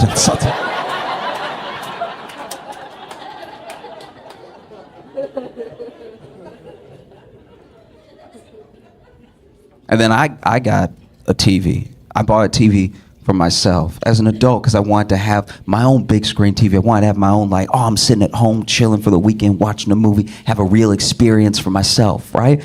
And I bought it. It was too expensive. I took out a car note on this TV, this several payment TV, and you know, we bring it home. I'm excited initially. I'm super excited because, you know, they bring it home and they install it, they mount it on the wall and everything. Smart TV, brilliant TV. Good grades TV, right? But I'm trying to watch this TV and I want to be, I'm not like a dumb person, but like I cannot figure out how to get the subtitles off this TV. And it's like, I can't stress how much this is not my fault, all right? I'm not like a dumb, like I know I'm up here doing the jokes and we're all having a good, but I'm not a dumb guy. Like this is crazy, all right? And I want to be clear, I know that it's not the HBO subtitles at all because then I go to the settings at HBO and HBO is like, it's not us. We're not, We're not the one to do it, but I'm trying to watch Dune 2, right? Try to watch Dune 2 on this big screen TV. I turn on HBO, I'm watching, and it gets to that part where like Timothy Chalamet doing that like Fremen language, so he's like, da, da, da, da, you know what I mean? Like whatever they say. And so then in the movie, they have subtitles for that part, because nobody knows what they say, right? So then the movie, those subtitles come up, but then on top of those subtitles are these like nasty gray italic subtitles coming up, and I'm like, who is typing? That's not what I wanted at all, and I can't get it off, and it's great, and it was everything I watched. I would leave HBO, I could watch something somewhere else, and they were like, and that's not even as bad as when I first got it, because when I first got it, when I first brought the TV home, it had, I don't know how it happened, it had the audio description on. All right. Now, if you, some of you are familiar. So, if you don't know what audio description is, it's basically if you're watching it and you're visually impaired, it will give you both context for what is happening in the show and things that are more like stage direction. They're just happening silently, right? So then I don't know that that's on. I don't know. I didn't press anything. I just turned on TV. I hit on the TV. That's all I did. And so then I went to watch Law and Order SVU. All right. So now I'm watching Law and Order, and Olivia is like handing somebody their ass, right? Like she's just like, you don't know anything about Survivor, you don't know anything. And then she walks out of the room, and then as she walks out of the room, my TV is like, Olivia leaves the room, and I'm like, who is that? Who is that? Who is in here? And I went to the settings. I went to Peacock. I went into the settings, and the Peacock settings were like, it's not us. We're not doing that. I've used remotes all my life. I've all the time used the remote, and I pressed the remote was not remoting. Finally, it was off. I don't even know what I did. Maybe I didn't do anything. Maybe the TV just decided to stop doing it. I have no idea. But I was watching a different episode, and Olivia was once again handing somebody their ad. You don't know anything about Survivor. You don't know anything. And then she left the room, and I was like,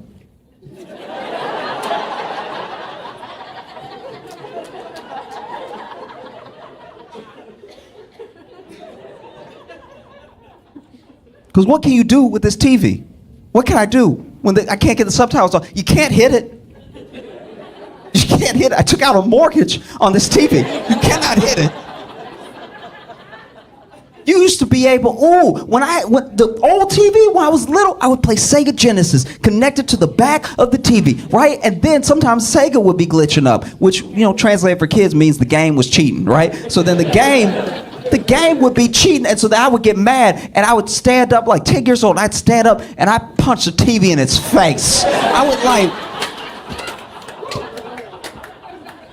I'd punch the TV as hard as I could in what I thought was the nose, right? Like I would just, and I don't know what the TV was made of, but I would punch the TV and I would pull back the most mangled hand.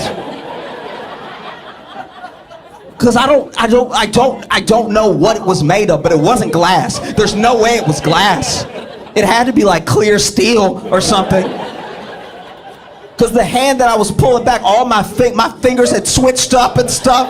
My thumb was in the middle.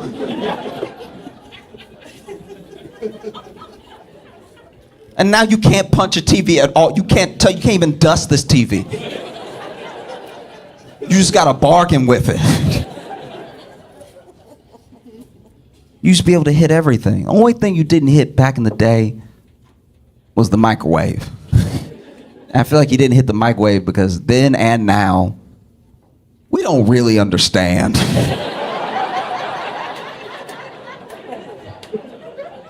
how the microwave works. Yeah, I mean, I can only describe a microwave. If someone had never met a microwave before and they were trying to ask me what a microwave was, I'd be like, it is hot magic.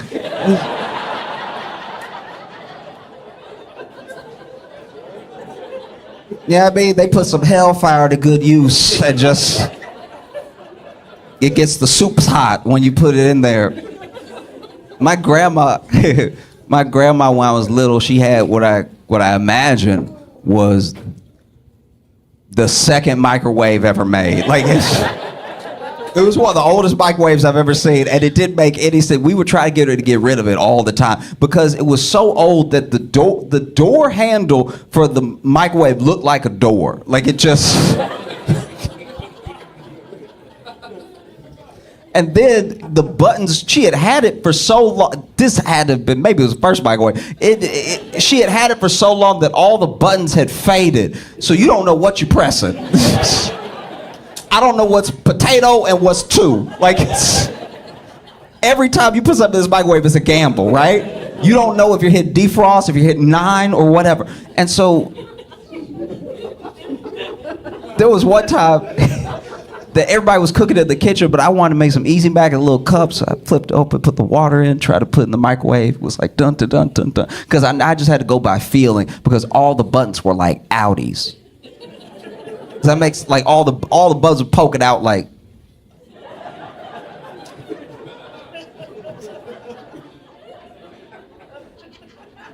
Go ahead, press me. Go ahead. Press me. I don't know what's gonna happen either. Press me. Let's do it. Do it. Do it. And I remember I pressed the buttons and put the easy mac, but there's so many people in the kitchen. I'm getting pressed up against the microwave, and I didn't hit it. I just was pressed up against it, and my whole face started to get hot. And I was like, y'all, this is leaking. I don't know. It is leaking magic in the kitchen. We need to evacuate. Welcome to the Josh Johnson Show. Josh Johnson, joined by my co-host, fellow stand-up comedian Logan Nielsen. Logan, how you doing, buddy? I'm doing well, man. How are you? Yeah, I'm good. Doing all right. That's fine. I'm doing well, man. How are you? Yes. Yeah. You know? I am here and I am alive. Yeah.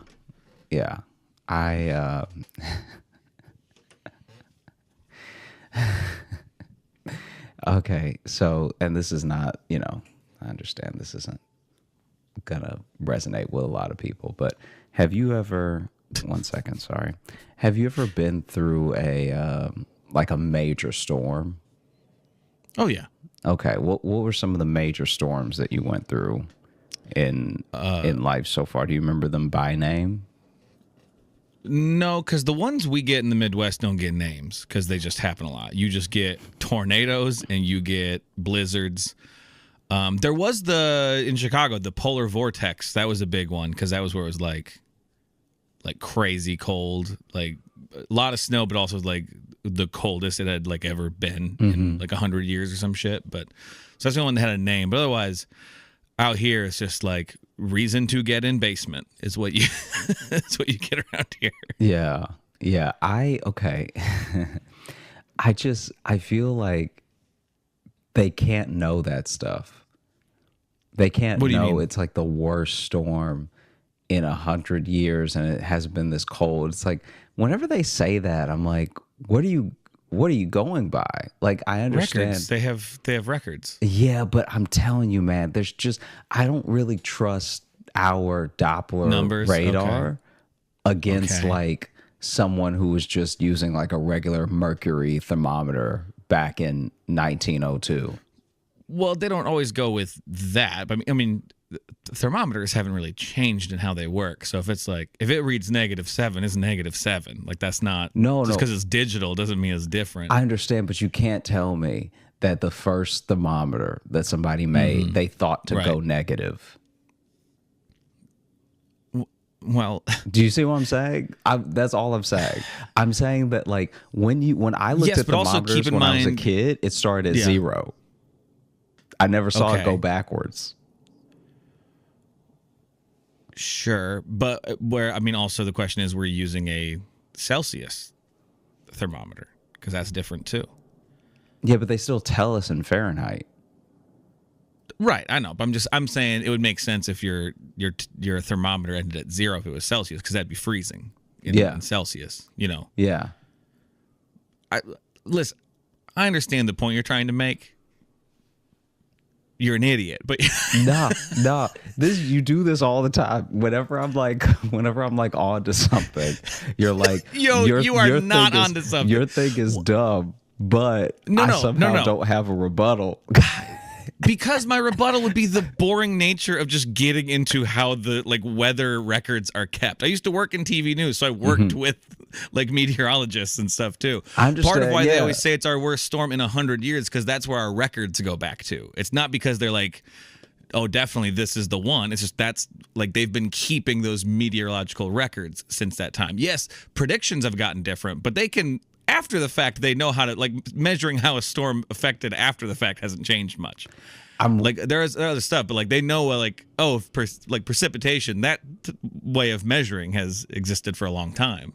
I'm totally with you. Sure. I'm just saying, I'm not even talking about predictions. I'm talking about like when they say, oh man, nothing is hit this hard in like 200 years or whatever.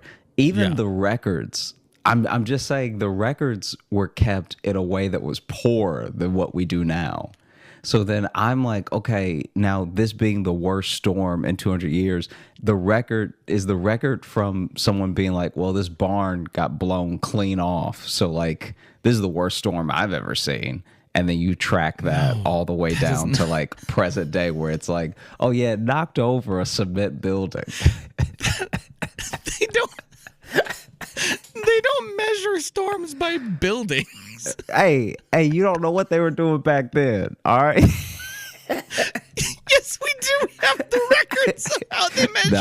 Nah, the records, okay. See, and then this is what you do. When I have valid points, you just go, nah, and repeat what I say, I don't go, but in nah, a dumb I go, guy nah, voice. nah. You go, nah. Ooh, building. Like that's how you respond. And you always act like that's a valid rebuttal. 100%. Okay. Yeah. Yeah. You're a confident fool. That's what you are. No, you are the fool. All right. You're the fucking fool. You are a fool. Okay. You are a goddamn fool. Remember that. All right. Before you go to sleep tonight, remember, I'm a fool. Before your eyes close. I think every time I Foolishly, sign on to these I am a calls, because I'm like, fool. this is what I've done. This is what I've chosen to do with my life. You are a fool. You're a fucking fool. You fool. Remember that. So anyway, the whole reason I bring it up is because there was this storm. Let me see. I think it was Kansas. There was a storm that hit Kansas really bad. This is And this like recently? No. This is years ago. Okay, But I was gonna say if it like just happened, cut in this part because this just seems rude. No. Just hear me out. So basically, the Okay. storm hit Kansas, right? Yeah. But you know how when you're little and your mom will take you with her to the hairdresser or something like that? Yeah. Okay. So this is a thing that I remember from when my mom took me to the salon with her and all these women were talking and stuff like that. And there's nothing to do but read magazines that I also don't care about. Like the magazines at the salon would have like maybe a Teen Vogue once in a while, and I could see what Avril Lavigne was up to. But outside of that, Right. it was who was like, who was leaving who for who in Hollywood and all this stuff that I just at like 8, I didn't care about. But I remember this story that this woman under the dryer was telling, and I remember because she was telling it loud as hell, because you can't hear yourself as well when you're under the Right. dryer. And there was this storm that was happening in like Kansas or something. And it was really bad. It was like make national news bad, right? Yeah. And this guy was supposed to be in Kansas on business. Okay. And his wife, so they don't live in Kansas, they live in some other state. But his wife sees the storm because the storm happened like truly out of nowhere. Like I'm pretty sure it was a tornado, but it like there was really no warning. It wasn't like something that had been building or like the fronts were looking like it was going to develop or something. It was just came and went in like a matter of several hours, Right. And so that night when the storm was hitting and it was like making the news that this thing was happening, his wife was calling, right? Then the next day she can finally get a hold of him and she's like, oh my gosh, are you okay? Like blah, blah, blah. And he's like, yeah, babe, I'm fine. What's the problem? And this storm happening and him being fine and not knowing what she was talking about is how he got caught with another family. This dude had another family. So Another secret family. another secret family. And this is also my first I had a feeling I don't want to call it out. I'm just like, this story ends with affair or secret family, because that's Yeah. where a lot of these these stories end. a lot of these people not being in danger, usually with another family. And then they're in Yeah. danger when they get home. But they're in danger. Yes. Yeah. But basically, I remember her yelling this story, right?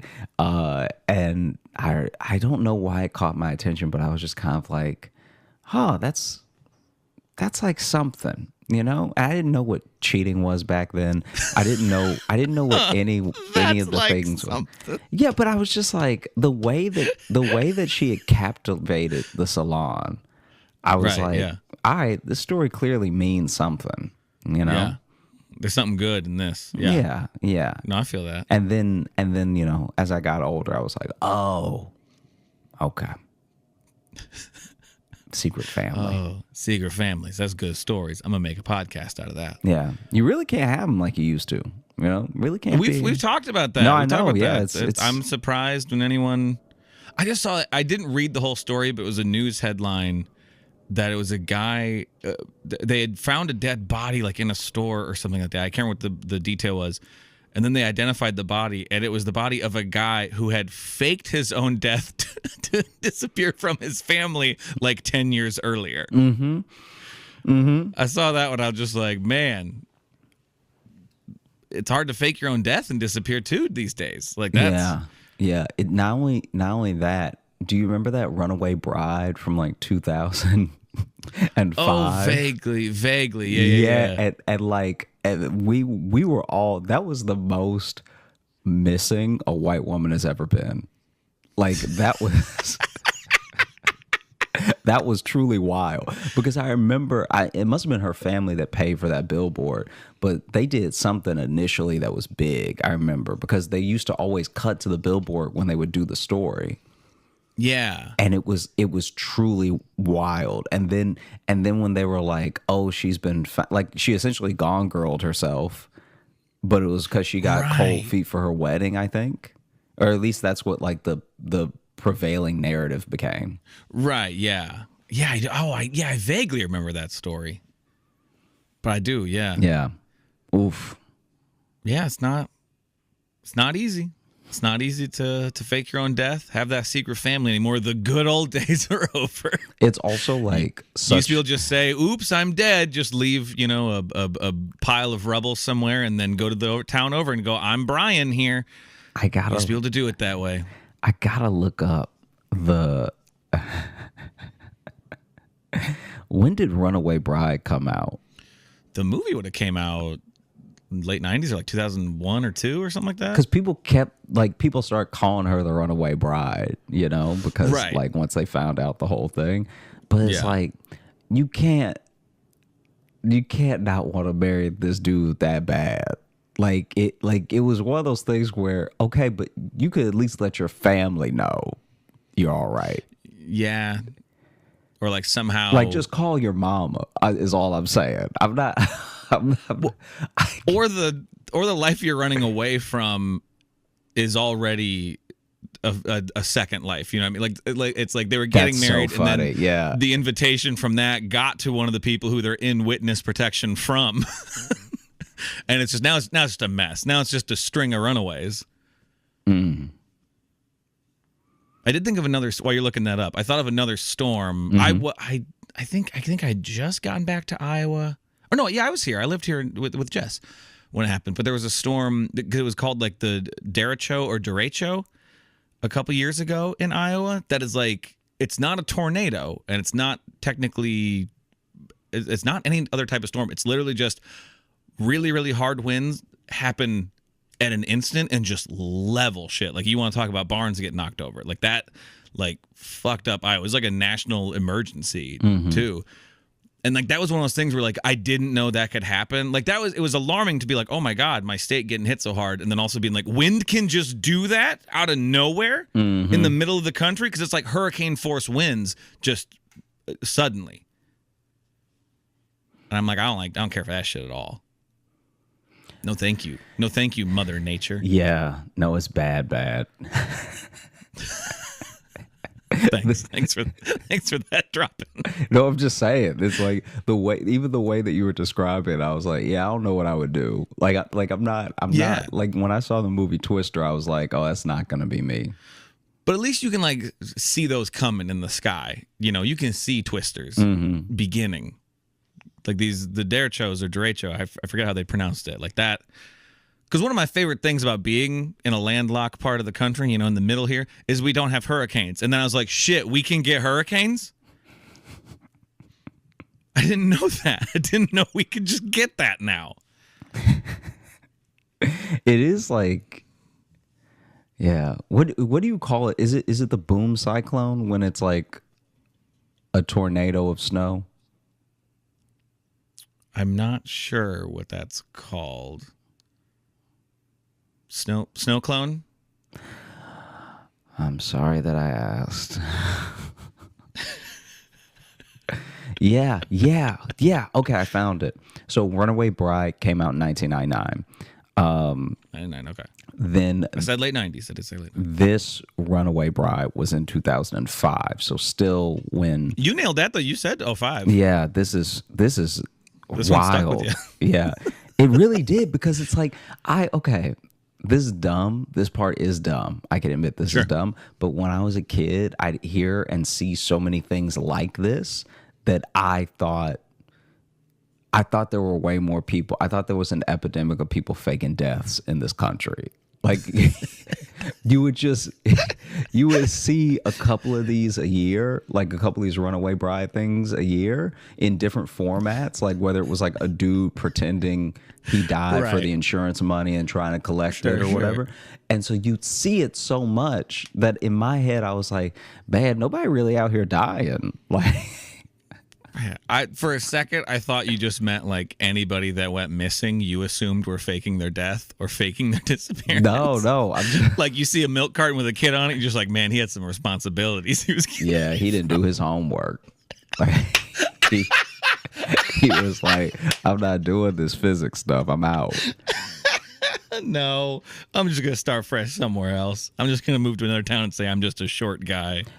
Oh, she didn't fake being missing. She faked being kidnapped. Ooh, that's even better. Let me see. Okay, 1 second. Yeah. Let's dig into this. This late breaking news story from 2005. Yeah. Okay. Well, it says so. Her name. We're talking Twisters and Runaway Brides, and it's not a '90s movie roundup. That's it. It's her name's Jennifer Wilbanks, and her husband Greg Hudson split in April after 11 years together. And this is from 2000. Oh, this is from last year. It was supposed to be a lavish wedding with 28 members of the bridal party. And what do you mean it was from last year? What do you mean by this that? article's from last year? Oh, this is just like a recapping of the story. Yeah. This recap is from last year. Okay. So right now I'm reading from people.com. Oh, reputable news source. Yeah. Just shout out to People. Okay. Casting the widest net in news. Yeah. Oh, we cover People. She was only out for like 3 days. That's insane. Let me see. Okay. All right. What do you mean out for 3 days? So I think this whole thing happened within a week. This wasn't like a weeks long search for her. Didn't overstay its welcome. Yeah. Okay, let's see. Okay, I'm gonna go. It was supposed to be a lavish wedding with 28 members of the bridal party and more than 600 guests. But just... Did you say 28 members of the bridal party? Yeah. Hey, this is a message to everyone out there. Don't fucking do that. Have like 4. Jesus Christ. But look, that shit's every stupid. bridal party, I'll tell you right now, look, I'll tell you to the camera, don't listen to Logan, all right? Have enough members in your bridal party to jump them in a gang, okay? You want to be part of the bridal party, you got to get jumped in, okay? 28 members, that's a family. Just have a family. I don't know. But just It probably means more than just groomsmen and bridesmaids. It's probably just like whoever else. They're like, well, we got to give, cousin Sophia needs something to do. Otherwise, she's going to cause a fucking thing all day. So yeah, she's gonna pout. someone tried to put me because they felt bad not making me a groomsman. They wanted to put me in as honored guest. And I said, do not do that because that makes no goddamn sense.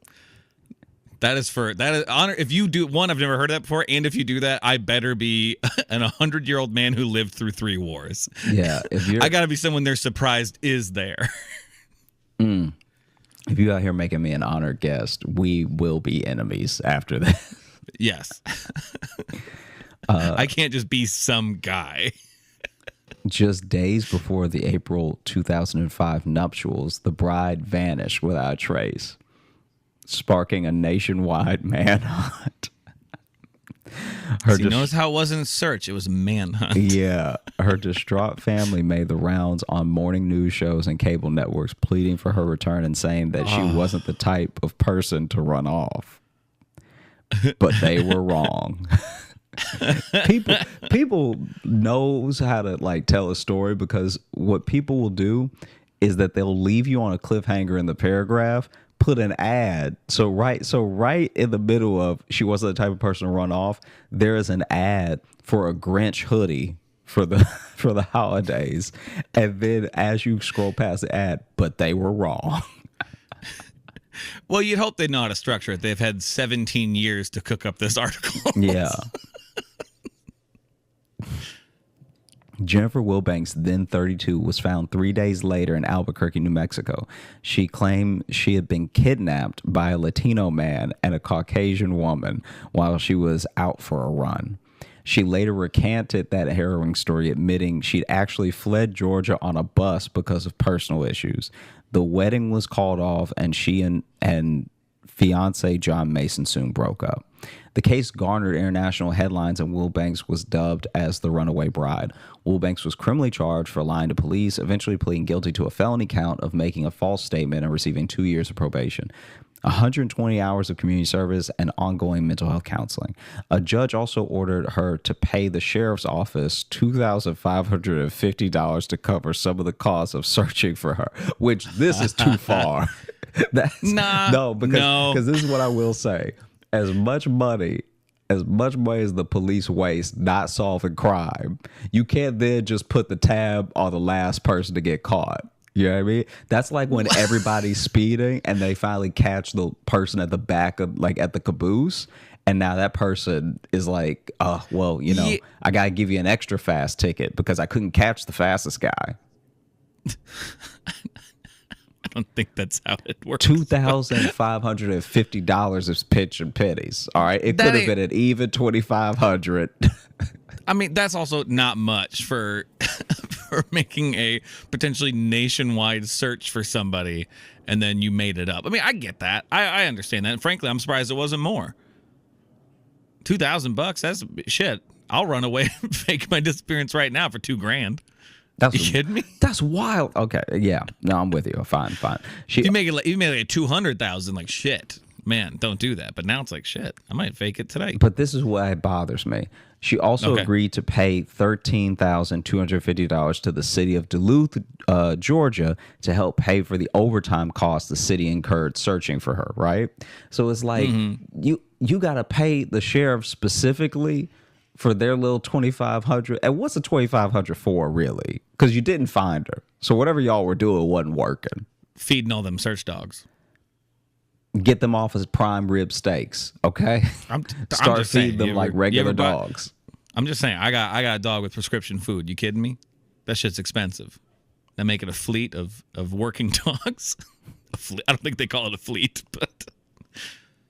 And now, 16 years later, Wilbanks is quietly living in Gainesville, Georgia, and working as an HR director at a telecommunications staffing agency where she has worked since 2015. You need to tell me all this. She's in there as an HR person being like, listen, you can't run away from this conflict, and everyone being like,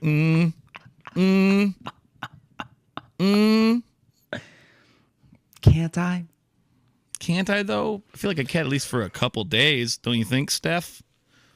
She can at least never call someone out for calling in sick when they weren't sick. That's Yeah. what where it's like you gotta let it go. Bro, you couldn't win an argument with your family ever again. Yeah. Because if she's ever just like, well, remember when you did this? Then it'll be like, do you remember when you made us thought you were kidnapped for 3 days? Yeah. Do you remember that? And Not to mention the wedding we fucking paid for. not just 3 days. That didn't happen. 3 very important days. You didn't just get kidnapped on a Monday. All right. You pretended to ruined a get weekend. kidnapped while we were all gathered there to celebrate you. All gathered there with rented clothes. Yeah. And then we had to go searching for you. Nobody owned the pants they searched for you in. Yeah. No one had a search tuxedo. No one's got one of those ready to go. And if you do, you're a murderer. Okay. If you do, you got bodies. Yeah. Okay. Will Banks fell in love again in 2010, this time with Greg Hudson, who owned a landscaping company. The couple got married, but people has learned that they quietly divorced in April. According to they still got married? No, this is a different guy. Oh, different guy. Yeah, Okay. different guy. And And when did they, not to go through all of her shit again, when they get married? I'm sorry. they I got missed married it. in 2010, so it's like you got Okay. 10 years in there. That's not Right. bad. Yeah. According to online court records, Greg Hudson filed for divorce in March and uncontested dissolution of the marriage. The divorce was finalized 30 days later, and the couple's assets were divided. As for the runaway bride incident, This article is way too in their business. I really hope that they never come. Like, when you think about it, this is a regular They're not person. listeners. This is a regular person. This is a regular person. And so the fact they went this deep on like a regular person is wild. They can get in all of our shit. That's too much. That's too much. Even as I was Especially the other reading guy, it. he wasn't even there from the runaway bride thing. He just showed up later. Yeah. He showed up later, and then you know what? He didn't run away. He filed for divorce like a man. Mm-hmm. He walked up to her and said, "I'm done." Yeah. This is going to be hard, but I'm going to say it to your face and save you the trouble of thinking I've been kidnapped. Look, I'm not even wearing shoes, so you don't think I'm going to run anywhere. Barefoot telling you to your face, this isn't working between us. Yeah. Shame, man. What is? The I can kind of for years on the I've only thought about this thing 3 times in life. One, when it was happening. Oh, this specific This story. specific story. One, when it was happening. Once, maybe in college when somebody mentioned it, because we were all kind of like, oh yeah, whatever happened with that, right? Mm-hmm. And right now. And yeah, and I'd say that's one more than I've thought of it. Yeah. I didn't have the time in college. Even thinking about it now, I can honestly say I feel bad for anyone that feels the need to just escape. Yeah. Just not deal with the thing and escape. But the way that you go about it is it's so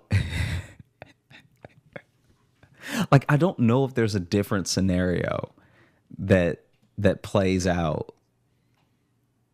Unless they found you in Albuquerque and you were like, well, they murdered me, so I can't go back. I'm dead. You're seeing a ghost right now. The fact that That'd be a bold move if someone showed up aren't you that run up and you ooh, yeah, avenge me. Yeah. Because I don't know if you remember this, but they went on a wild goose chase for those 2 people for a little while. I mean, I'm assuming. I don't really remember the story that well. Yeah. But. So you can't. Oof. Well, and it does really depend, obviously, on the whole story. There's, it depends why she was running away. Was it, an abusive situation, something, blah, blah. But then you do hear about people running away. I didn't mean to blah, blah, blah, something that heavy. But I just meant that right there, obviously, sometimes you don't know what to do, right? So you just panic. You're like, I've gotten too close. I got to get out of here. But you do hear stories about people who do it. And it's they just kind of decided last minute, I don't think I want to. And it's not they were held hostage. It was just they didn't check in really with themselves until right before. That always fascinates me. Yeah, because Of how you could be so I don't know, out of touch with yourself and then suddenly be I don't want to do this. Yeah. You know what I mean? I know exactly. Because What then you mean. do, and then on the other end too, you do have another person who's just like, what happened? Yeah, yeah. Where'd they go? And also, it's like that is the thing that sucks about that, is that it's like, even to what you said of like, now people are gonna maybe question you and be like, were you Exactly. doing something to them? And it's like, nah, Yeah. I was not doing anything. Yeah. I was letting them plan a wedding they clearly didn't want. I was just loving them and supporting them and hoping they were going to be near me. Yeah. Like that, like, If that, again, we don't know the full story don't. in that way. We don't. I mean, we might. People seems to have their fucking financial records. Look, I feel like if that was part of it, it'd been in there. I will say, if this dude that she ran from is in any way a bad man, there have been multiple years and opportunities and distance to be like, Yeah. oh yeah, I was just running from him. That Yeah. I think people would like identify with way more.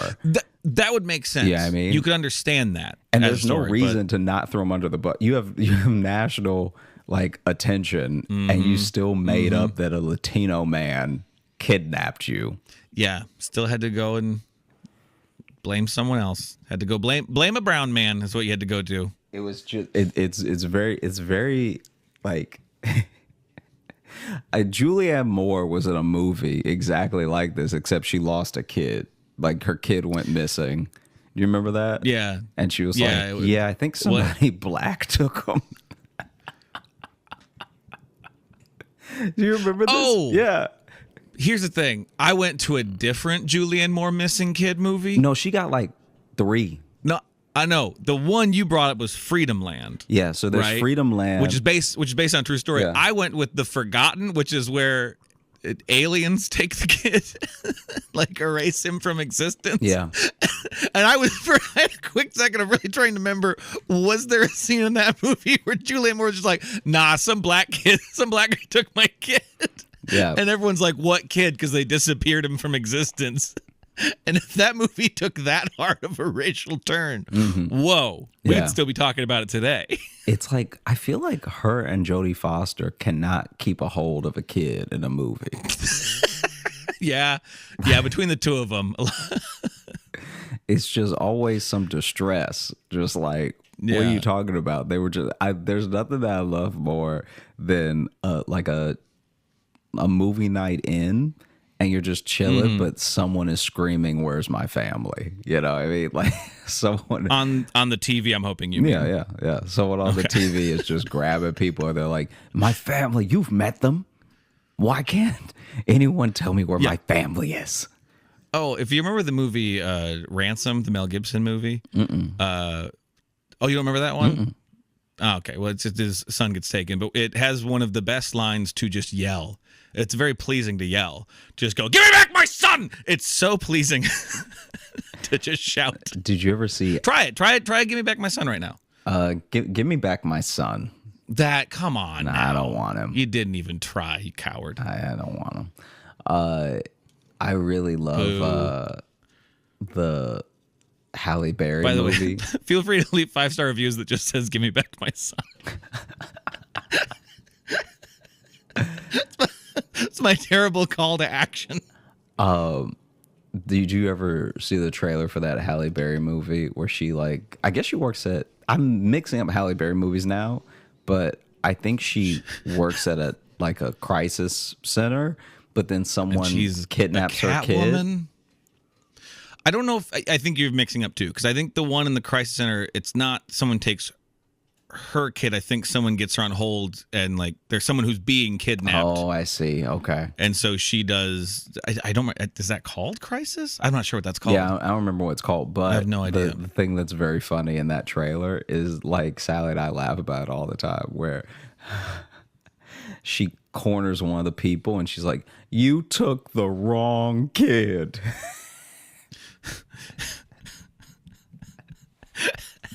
As if there would have been a kid, she'd have been fine with them taking. It's like there's a kid that's like, nobody really likes Tyson anyway, so Yeah, you had taken Tyson. I wouldn't have really cared. you I'd have took followed up, the but I wouldn't have cared. wrong kid.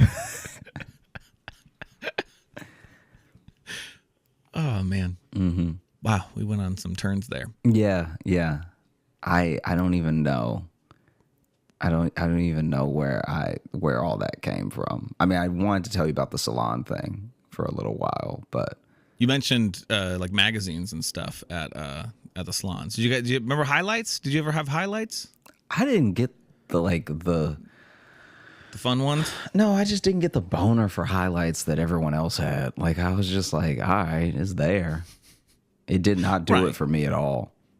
I think it's like to me it was the closest thing to like a kid's like magazine or workbook. You know what? You know, when you're waiting for your mom to get her hair done or whatever, then it's like, all right, I can do a picture search thing, you know. This is what happened. This. But then some kid would always have them fucking circled in like pen or crayon, and he tell you- ruined the fucking yeah. highlights. Sorry. That's what would happen. So I would go to the doctor. I'd only ever see highlights at the doctor. I never saw them anywhere else, like no salons or like barbershops or anything like that.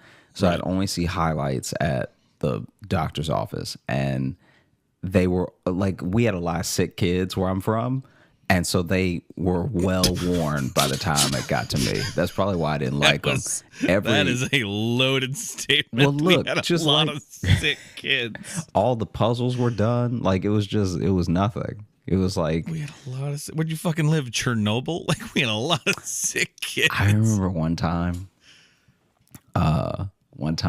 This was like in retrospect, this was very dumb of them because I was really little, and I remember this was so bad. I still feel bad about this when I think about it.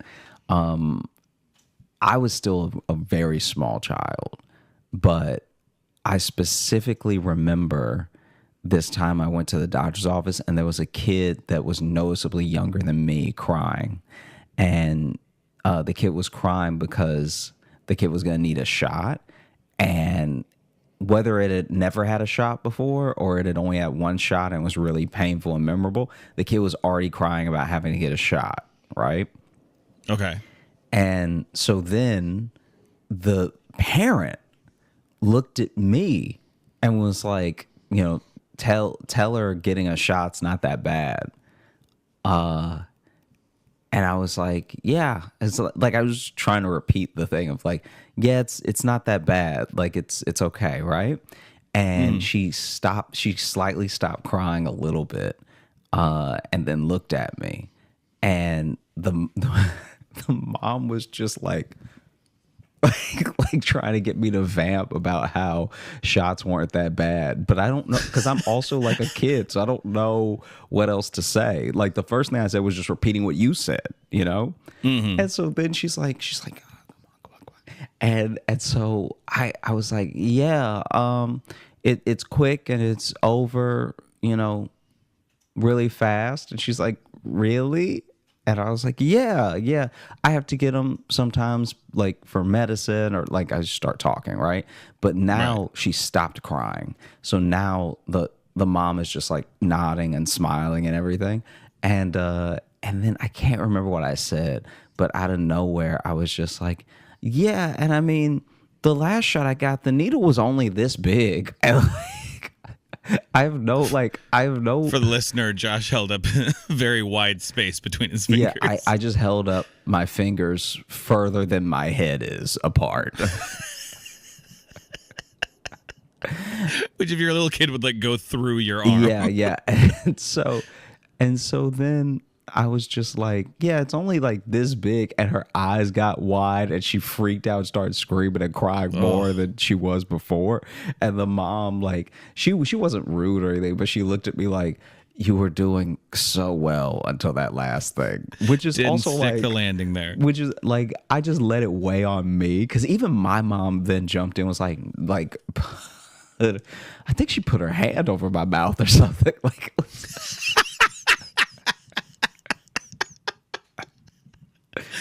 but I'm like, why was this my job? I don't even know this kid.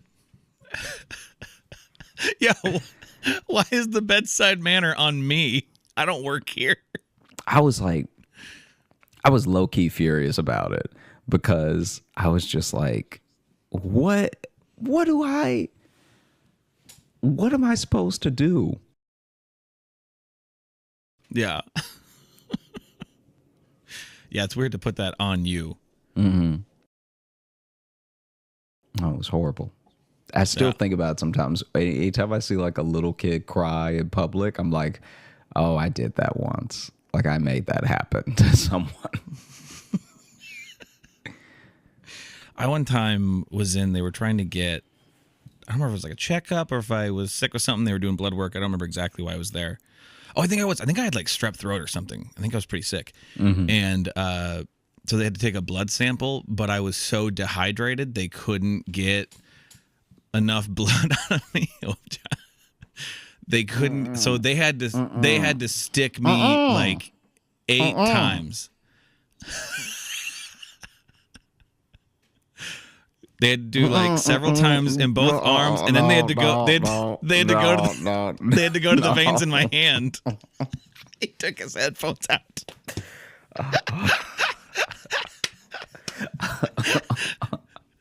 No, thank you.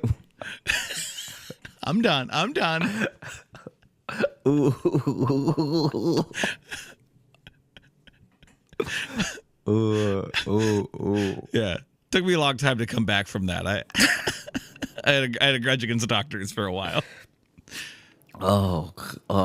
Yeah. Oh. I'm sorry. That's real messed up. You gotta stay hydrated, kids. That's the lesson there.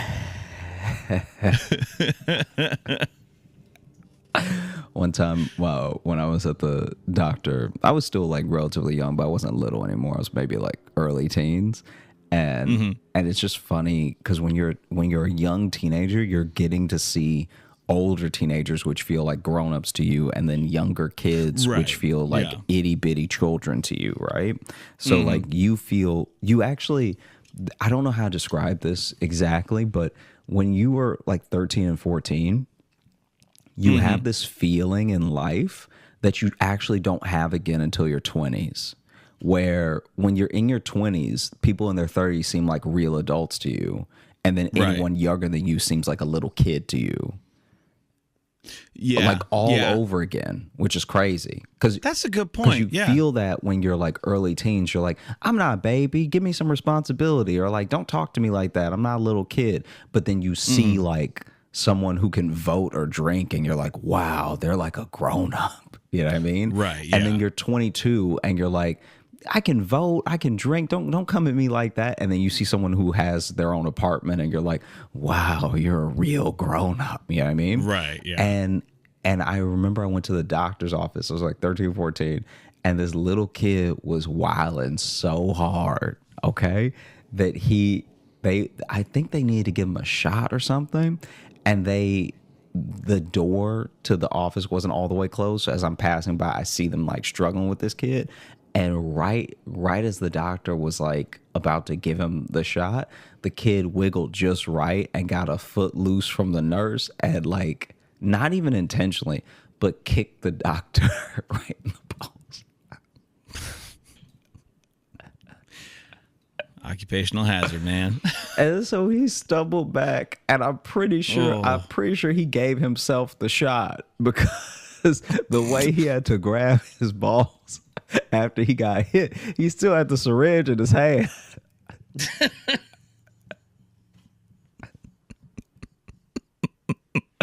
So that dude got kicked in the balls and a shot of penicillin at the same time. Well, you know. God damn. Yeah. I hate it so much going to the doctor. I would like, I think I even told my mom one time, I was like, just let me be sick. Like, just let me be sick. Like we really don't need to be wasting the money. Like I'm not that sick, you know? Right. Just come on, just let me sniffle it out. Like, don't do this, because you're gonna ruin my whole day. Yeah, because it always became it always took up your entire day, because you got there, you had to wait even though you had an appointment, and then you had to go pick up the prescription, which was never like on time. Right. Because the doctor would tell you like, oh yeah, this usually takes 30 minutes to fill. So you can probably leave right from here. We're gonna put it in now, and you can just go there, and it should be ready. And that never happened because they don't work at the pharmacy, so they don't always know what they're talking about. So then you get to the pharmacy, and they just have the attitude of like, "Why would it be ready? Like, who are you?" Yeah.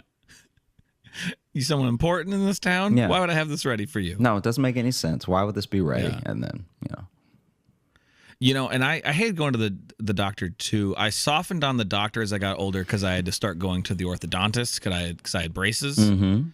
And those were always long appointments, always annoying. And then like even you going for the routine ones, you're getting like the rubber bands replaced, like you're getting your braces like tightened and stuff, which was just an infuriating experience. And anyone who had braces knows like it's an uncomfortable experience.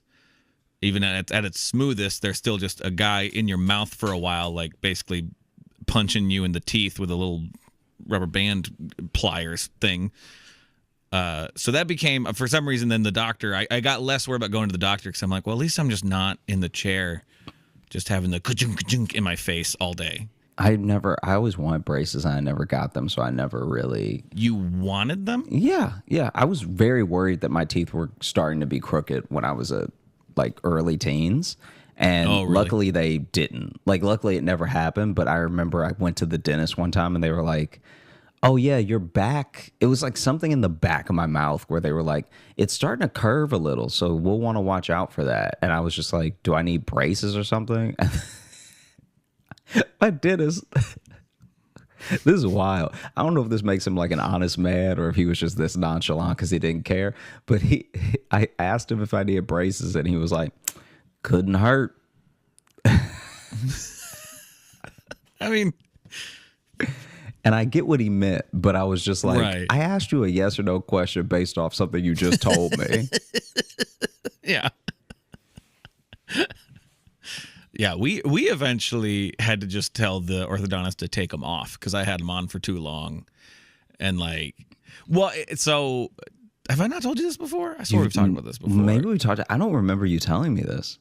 Okay, because you're supposed to have like braces on average for like 3 years at most. You want like 2 to 3 years is like ideal, unless your like teeth are really fucked up. And mine were pretty fucked up. I had pretty fucked up teeth because I had to have.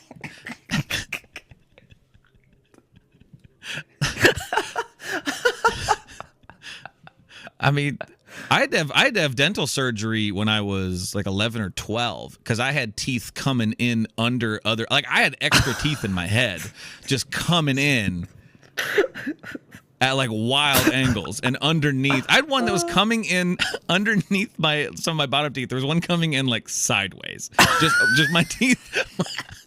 I had a bunch coming in just all wrong. Your teeth were weeds.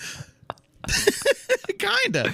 So they had to do surgery just to like get some, because if some of those would have come in, it would have just completely messed up like any of my teeth. So we basically had to have surgery for them to go in and like take out the extra teeth. Like I just had too many teeth in my head. This is insane. We've definitely never talked about this. You never said these words to me, or else I would have remembered it. This is insane. But so I had to have surgery. I had dental surgery Teeth when I was coming into my head. coming in my head and coming in wrong. It wasn't just that there was too many; they were all doing teeth wrong. Oh, But so I had to have surgery to get teeth removed. That was my first time like dealing with anesthetic and stuff like that. Like that was a wild. trip. I wonder if teeth talk. Like, I wonder if teeth are just like, Excuse me, this is the direction you're taking. Yeah, this? I wonder if teeth are like, "Hey, you gotta get in this mouth because this mouth be eating all the good stuff. This is the place to be." And so then more teeth try to join the party, and then it becomes that house party where you're like, "How do I know you? You don't need to leave."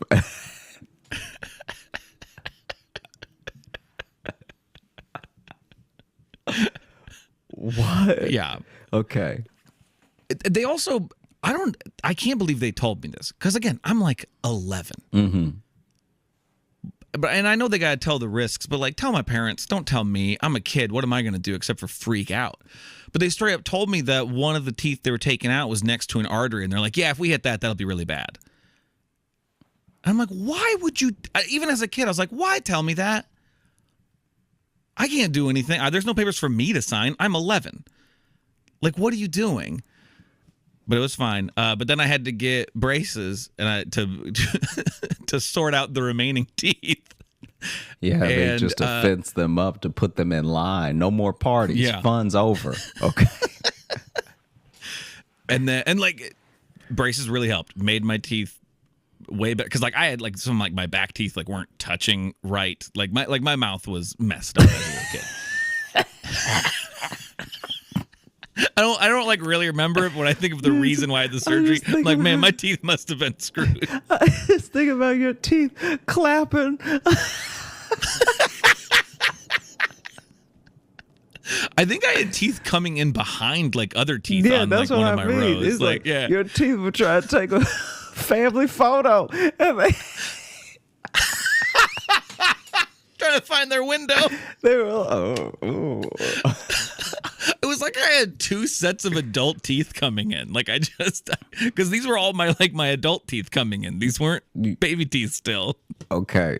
This is the darkest scenario. You may need to cut this. Okay. Do you know Yeah. if maybe Yeah. you're a twin?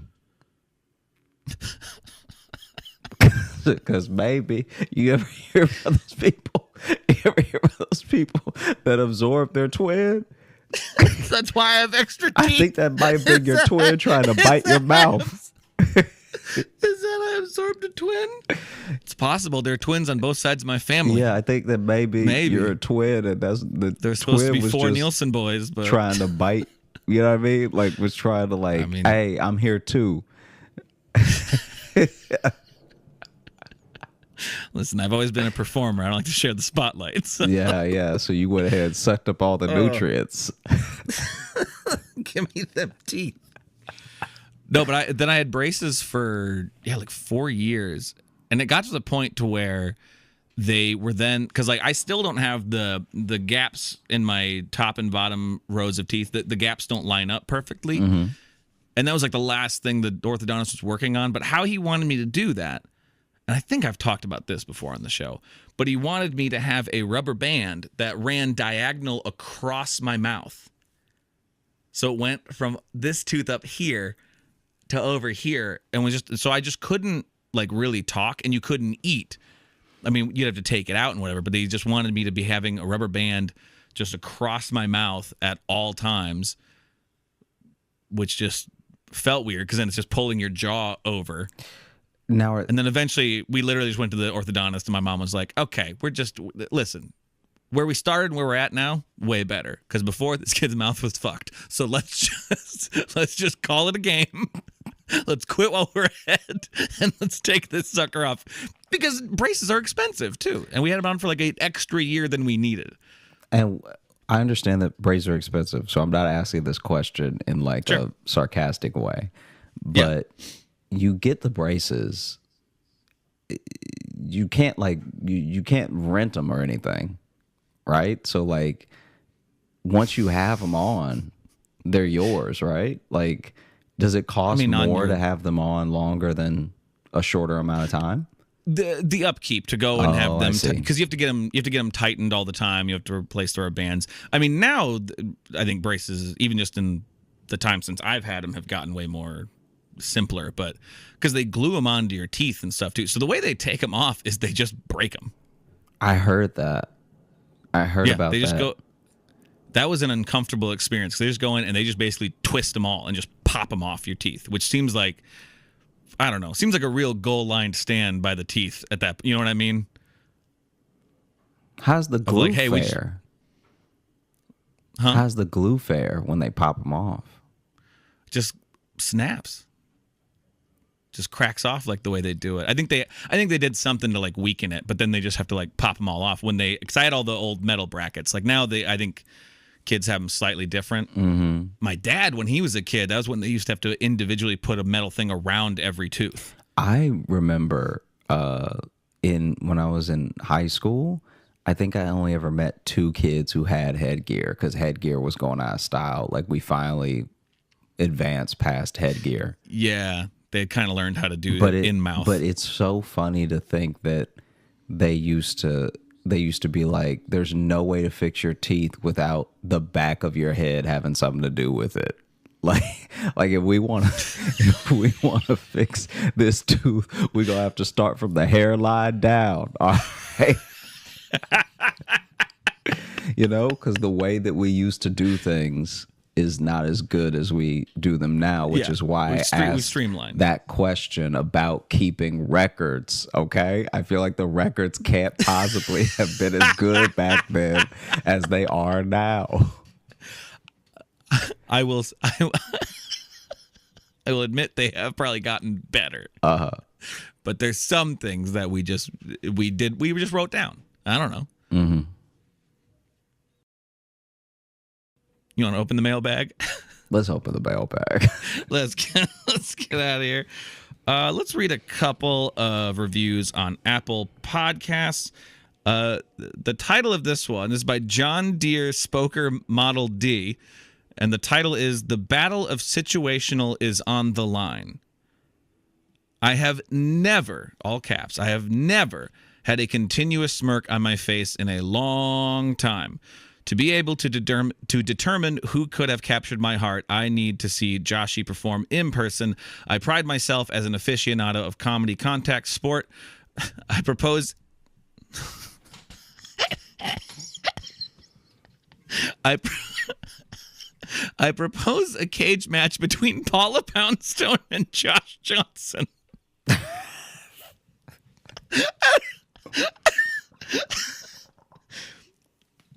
Porsche gliders or cats must be prohibited in order to guarantee a fair fight. What's a Porsche glider? I don't know. Is that one of those like hang gliders you like sit in? I think maybe. I don't know. It sounds racist. Yeah, it doesn't sound great. To guarantee a fair fight. I don't know what that means. I'm gonna look it up. I just want to see what that is. Oh, it's just a porch swing. Oh, I forget. Okay. But the ones, not the ones that like hang from the ceiling, but the ones that just have the like kind of rocking chair I'm with motion. You. Yeah, yeah. Okay, I didn't realize people called those gliders. Yeah. I guess. Now,